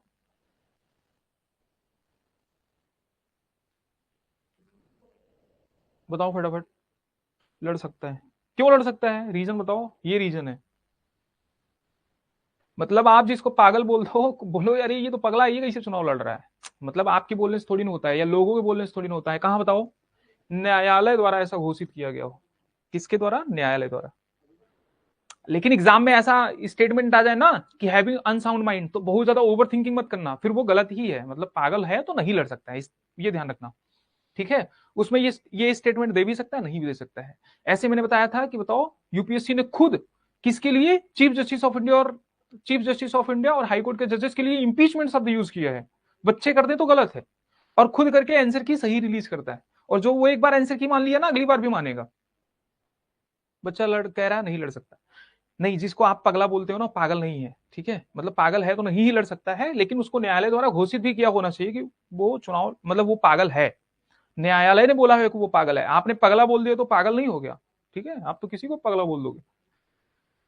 और सुनो, वो अनुमोदित दिवालिया हो, अनुमोदित दिवालिया मतलब अनडिस्चार्ज इंसॉल्वेंट। अगर यहीं पे अनडिस्चार्ज की ना डिस्चार्ज इंसॉल्वेंट आ जाए, इंसॉल्वेंट आ जाए तो लड़ सकता है, इस बात का ध्यान रखना। अगर मैं बोलूं कि वो क्या है कि ही सी इज एन अनडिस्चार्ज सॉल्वेंट की जगह अगर डिस्चार्ज सॉल्वेंट आ जाए, फिर अनडिस्चार्ज सॉल्वेंट का मतलब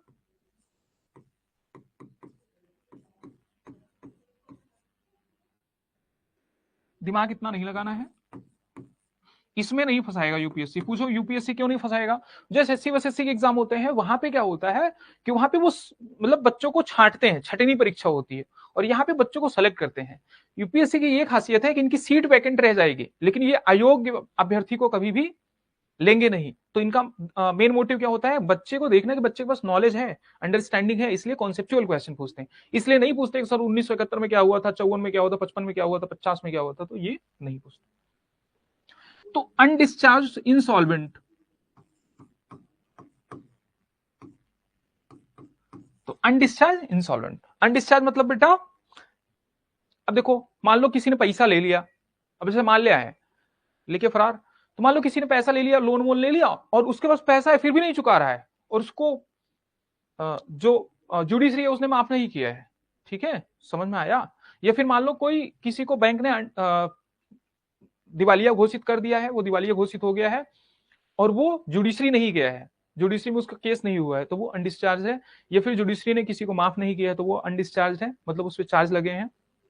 ठीक है, डिस्चार्ज क्या होता है? मान लो किसी ने लोन ले लिया, लोन ले लिया, वो इंसॉल्वेंट हो गया, लेकिन जुडिशरी ने क्या बोला, इसके पास पैसा ही नहीं देगा, तो क्या अपनी आंखें निकाल के देगा बेचारा? ठीक है, उसकी किडनी ले लोगे, तो वो क्या हो गया? वो डिस्चार्ज हो गया। तो जुडिशरी ने बोला ठीक है, नहीं दे सकता, नहीं दे सकता, कोई बात नहीं। ऐसा नहीं कि उसके पास पैसे हैं और इंटेंशन नहीं है, तो वो डिस्चार्ज हो सकता है, डिस्चार्ज इंसॉल्वेंट हो सकता है।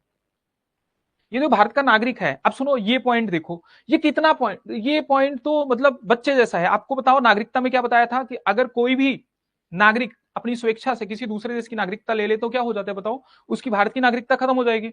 और जैसे भारत की नागरिकता खत्म होगी, बताओ वो चुनाव लड़ सकता है क्या? नहीं लड़ सकता है। देखो, ये तो भारत का नागरिक नहीं है, या उसने स्वेच्छा से किसी विदेशी राज्य की नागरिकता प्राप्त कर ली है, ये विदेशी राज्य के प्रति निष्ठा रखता है, विदेशी राज्य के प्रति निष्ठा रखता है, या इनमें से कुछ भी है, तो बताओ भारत का नागरिक रह जाएगा? नहीं रह जाएगा। और अब ये दिमाग मत लगाना कि वो मान लो चुनाव लड़ गया, चुनाव लड़ने के बाद नागरिकता छोड़ दी, अरे नागरिकता छोड़ दी तो फिर सीट भी छोड़नी पड़ेगी। ठीक है, तो डिस्क्वालीफाई हो जाएगा। यदि वह संसद द्वारा बनाए गए किसी कानून के तहत अयोग्य घोषित कर दिया गया हो, ये पॉइंट मैंने आपको बता ही दिया। तो इसमें से कोई भी ऐसा पॉइंट नहीं है जिसको आपको याद करना पड़े। ऑफिस ऑफ प्रॉफिट है, यहां पे क्या है? पगला। ठीक है, दिवाली घोषित किया गया हो किसके द्वारा? न्यायालय द्वारा। ये भी अनडिस्चार्ज इंसॉल्वेंट हो, और ये पॉइंट नागरिक ना हो, और ये पॉइंट किसी कानून द्वारा अयोग्य ना हो। ठीक है, मतलब किसी ऑफेंस में गिल्टी ना हो। ठीक है, किसी ऑफेंस में जैसे अनटचेबिलिटी वगैरह हो गया, इसमें गिल्टी ना हो, उसको 2 साल से ज्यादा सजा ना मिली हो, 2 साल से ज्यादा सजा, मतलब बता रहा हूं रुको, तो he must not have been convicted for any offences, तो ये देख लो, ठीक है। But the detention of person under preventive detention law is not disqualification, चलो प्रिवेंटिव डिटेंशन वाला भी बोल रहा हूँ। He she must not have fail to lodge and account of his, मतलब जब कोई भी व्यक्ति चुनाव लड़ता है ना, तो अपना अकाउंट लॉज करता है कि उसके पास टोटल पैसा कितना है। अगर वही नहीं बताएगा कि मेरे पास पैसा कितना है, तो वही डिस्क्वालीफाई कर देंगे। समझ में आया? उसने बताया ही नहीं कि उसके पास पैसा कितना है, उसका उसकी टोटल वेल्थ कितनी है। इसलिए आप जब न्यूज वगैरह देखते होंगे तो आपको पता चलता होगा कि ये एमपी के पास सबसे ज्यादा पैसा है या इसके पास सबसे कम पैसा है, तो आप सुनते होंगे। तो उसको बताना चाहिए ही must not have any interest in government contracts work services. क्या अगर ये गवर्नमेंट कॉन्ट्रैक्ट और सर्विसेज के चक्कर में फंसेगा तो ये ऑफिस ऑफ प्रॉफिट हो जाएगा कि नहीं? ऑफिस ऑफ प्रॉफिट का मतलब होता है कि मान लो कोई गवर्नमेंट कंपनी है या गवर्नमेंट जॉब है, मतलब किसी गवर्नमेंट नेचर का है, क्या क्या छोड़ के, वाइस प्रेसिडेंट, प्रेसिडेंट और मिनिस्ट्रियल पद को छोड़कर जो मेंबर ऑफ पार्लियामेंट है, मिनिस्ट्रियल पद है, तो ये ऑफिस ऑफ प्रॉफिट नहीं। ऑफिस ऑफ प्रॉफिट क्या है? मान लो कोई सरकारी संस्था है जहां पे बहुत अच्छा खासा पक्ष है, मतलब ऐसा नहीं है कि कोई क्या रहे, आईएएस ऑफिसर भी रहे और चुनाव भी जाके लड़ ले, तो पहले रिजाइन करो फिर आराम से चुनाव लड़ो। ठीक है, तो ये बात समझना। नहीं तो सोचे पहले चुनाव लड़ लेता हूँ, आईएएस भी रहे और फिर चुनाव भी लड़ लेता हूँ, जब जीत जाऊंगा तो आईएएस प्रत्यक्ष करूंगा, तो ऐसा नहीं है। ठीक है, यहाँ देखो, उस चुनावों में कुछ, मतलब अगर ये अपराध वगैरह का मैंने बता ही दिया कि मतलब अपराधी नहीं होना चाहिए, स्पेशली अनटचबिलिटी वगैरह में तो डिस्क्वालीफाई हो जाएगा। जैसे अनटचबिलिटी का केस लगा, उस पर डिस्क्वालीफाई हो जाएगा। उसे किसी अपराध के लिए दोषी न ठहराया गया हो जिसमें 2 साल से, अगर 2 साल से अधिक सजा मिली तो वो डिस्क्वालीफाई हो जाता है। और डिस्क्वालीफाई ऐसे ही नहीं होता, उसको 6 साल एक्स्ट्रा डिस्क्वालीफाई कर देते हैं, बता रहा हूं मैं। लेकिन प्रिवेंटिव डिटेंशन बताया था ना, क्या होता है प्रिवेंटिव डिटेंशन के तहत? ठीक है, तो आपको आर्टिकल 22 पढ़ाया होगा। तो प्रिवेंटिव डिटेंशन पढ़ाया क्या होगा, पढ़ाया ही है। तो प्रिवेंटिव डिटेंशन क्या होता है? मतलब कि इस तथ्य पे, इस आधार पे गिरफ्तार कर लेते हैं किसी व्यक्ति को कि ये क्राइम कर सकता है। उसने क्राइम किया है क्या? नहीं किया है। तो अगर प्रिवेंटिव डिटेंशन के तहत किसी को गिरफ्तार किया गया है और उसने क्राइम किया ही नहीं है, तो बताओ वो चुनाव लड़ सकता है? हाँ लड़ सकता है, क्यों नहीं लड़ सकता? तो इस बात का ध्यान देना। डिटेंशन बिफोर क्राइम, हाँ बिल्कुल, एक बच्चा बोल रहा है प्रिवेंटिव डिटेंशन का मतलब होता है डिटेंशन बिफोर क्राइम।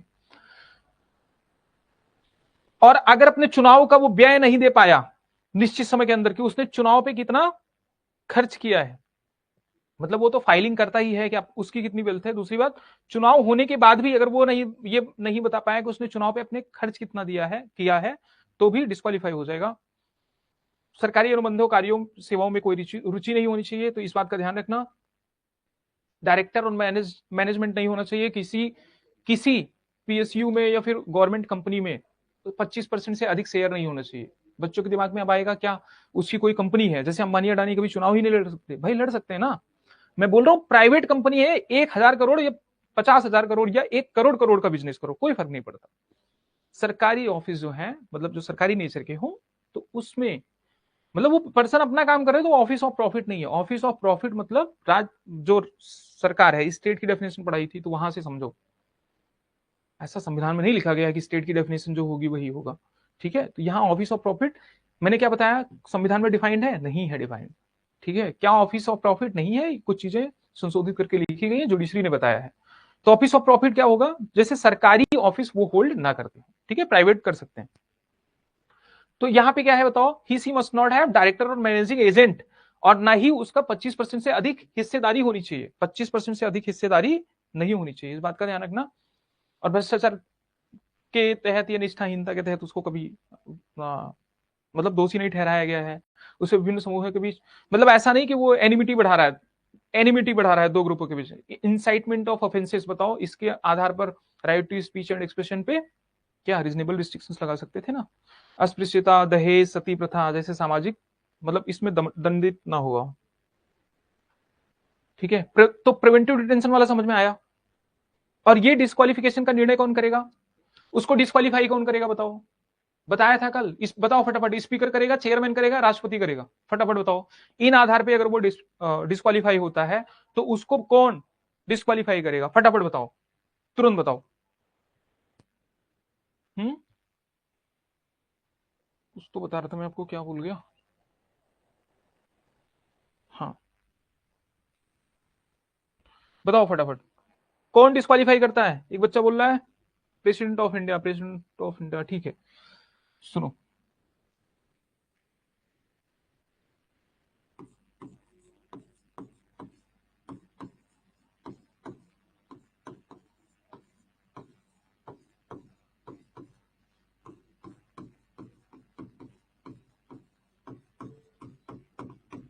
कौन डिस्क्वालीफाई करेगा?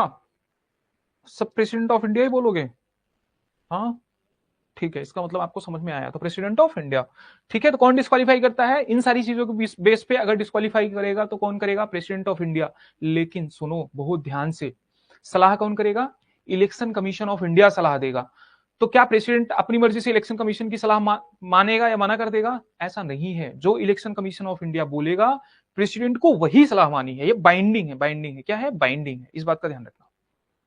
चेयरमैन स्पीकर नहीं करेंगे, वो करेंगे एंटी डिफेक्शन में, बताएंगे 10th शेड्यूल के अंदर जो होता है डिस्क्वालिफिकेशन, उसमें बताएंगे। तो मोर देन 2 ईयर से ज्यादा अगर किसी को पनिशमेंट होता है, अब 2 ईयर से ज्यादा पनिशमेंट चाहे तो 2 साल का हो या उससे ज्यादा कुछ भी हो सकता है, 3 4 5 या 10 साल का, मान लो चलो 10 साल का हुआ। तो जब किसी को 10 साल का डिफेक्शन हो, मतलब 10 साल का अगर पनिशमेंट हुआ ना, तो उसको +6 और वो चुनाव नहीं लड़ सकता है।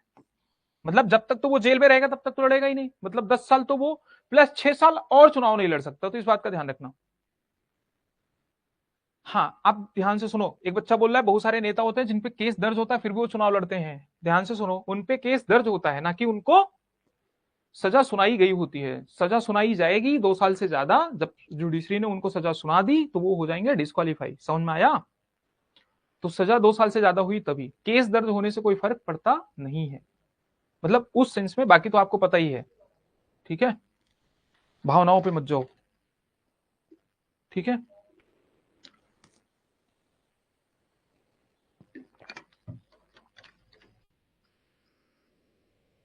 तो ये समझो।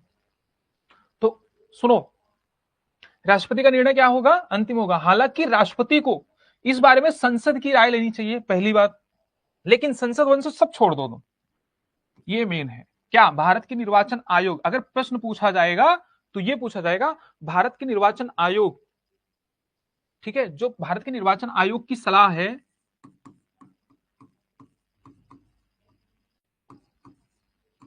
ठीक है, ये जरूरी है, माननी ही पड़ेगी।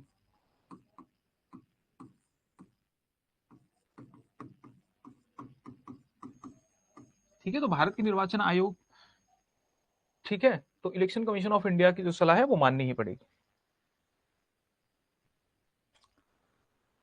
अब 10वीं सूची में भी कुछ डिफेक्शन है, ये डिफेक्शन सिर्फ 4 प्रकार से हैं, ठीक है। तो मेरे ख्याल से सर जो जेल से चुनाव लड़ते हैं, मैंने क्या बोला, मान लो उसको प्रिवेंटिव डिटेंशन में डाला है या फिर कन्विक्टेड नहीं है। कन्विक्टेड मतलब समझ रहे हो? कन्विक्टेड मतलब जुडिशरी ने सजा नहीं सुनाई है।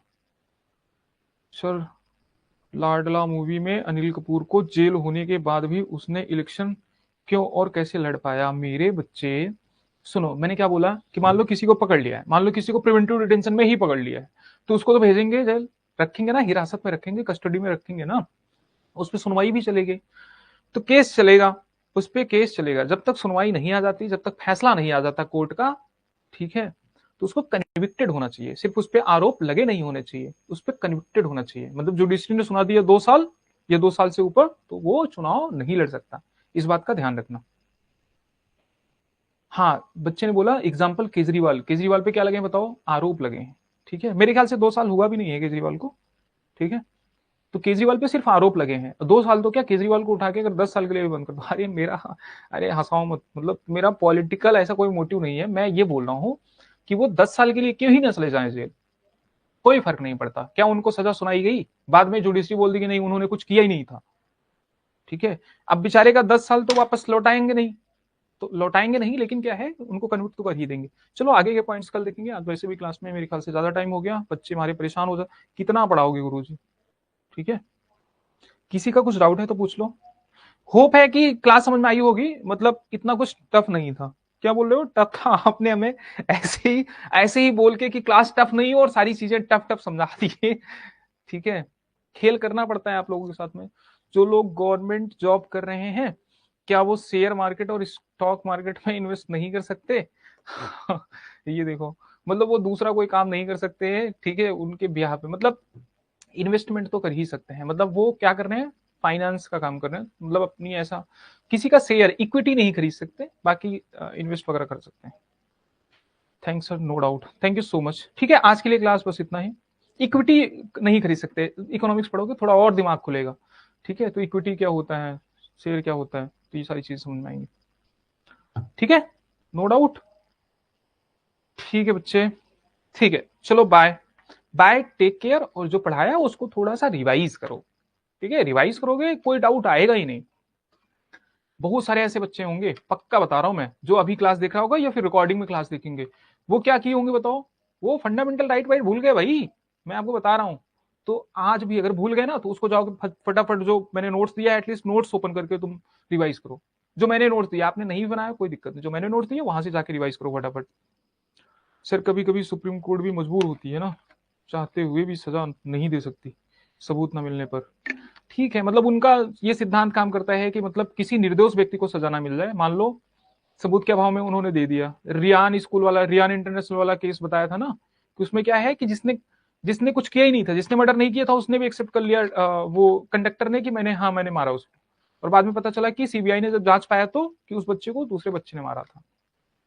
तो अगर ऐसे ही उसको सजा दे देती सबूत वबूत मानने के आधार पे, फिर क्या, मुझसे बात करनी कर लो बात, कॉल कर लो, कोई दिक्कत नहीं। कौन, मोहन ना, हाँ मोहन, कॉल कर लो, कोई दिक्कत नहीं। ठीक है, 10 बजे के बाद कॉल कर लो, आप बात कर लो। ठीक है, ठीक है बच्चे, जिसको मतलब थोड़ी सी अगर हिंदी इंग्लिश में कोई दिक्कत आ रही है ना किसी को, कि सर हिंदी लिखो इंग्लिश लिखो, तो बोलो आप मुझे, ऐसा नहीं बोलना ही बंद कर दो, मैंने एक बार मना कर दिया 2 बार। अरे बोलना बंद मत करो, नहीं सुन पा रहा है बताओ, मैं हिंदी में बताऊंगा, नहीं सुन पा रहा है तो इंग्लिश में, तो हिंदी में बताऊंगा, हिंदी में नहीं सुन पा रहा है इंग्लिश में बताऊंगा, तो ऐसा टेंशन मत लो, सब बोलो सब करो। ठीक है, ठीक है, तो आज के लिए बाय बाय बेटा, बाय बाय बच्चों, चलो। ठीक है, क्लास अभी वाइंड अप करते हैं, और रिवाइज करो, चीजों को रिवाइज करो अच्छे से। ठीक है, thank you so much. I don't think किसी का कोई डाउट है।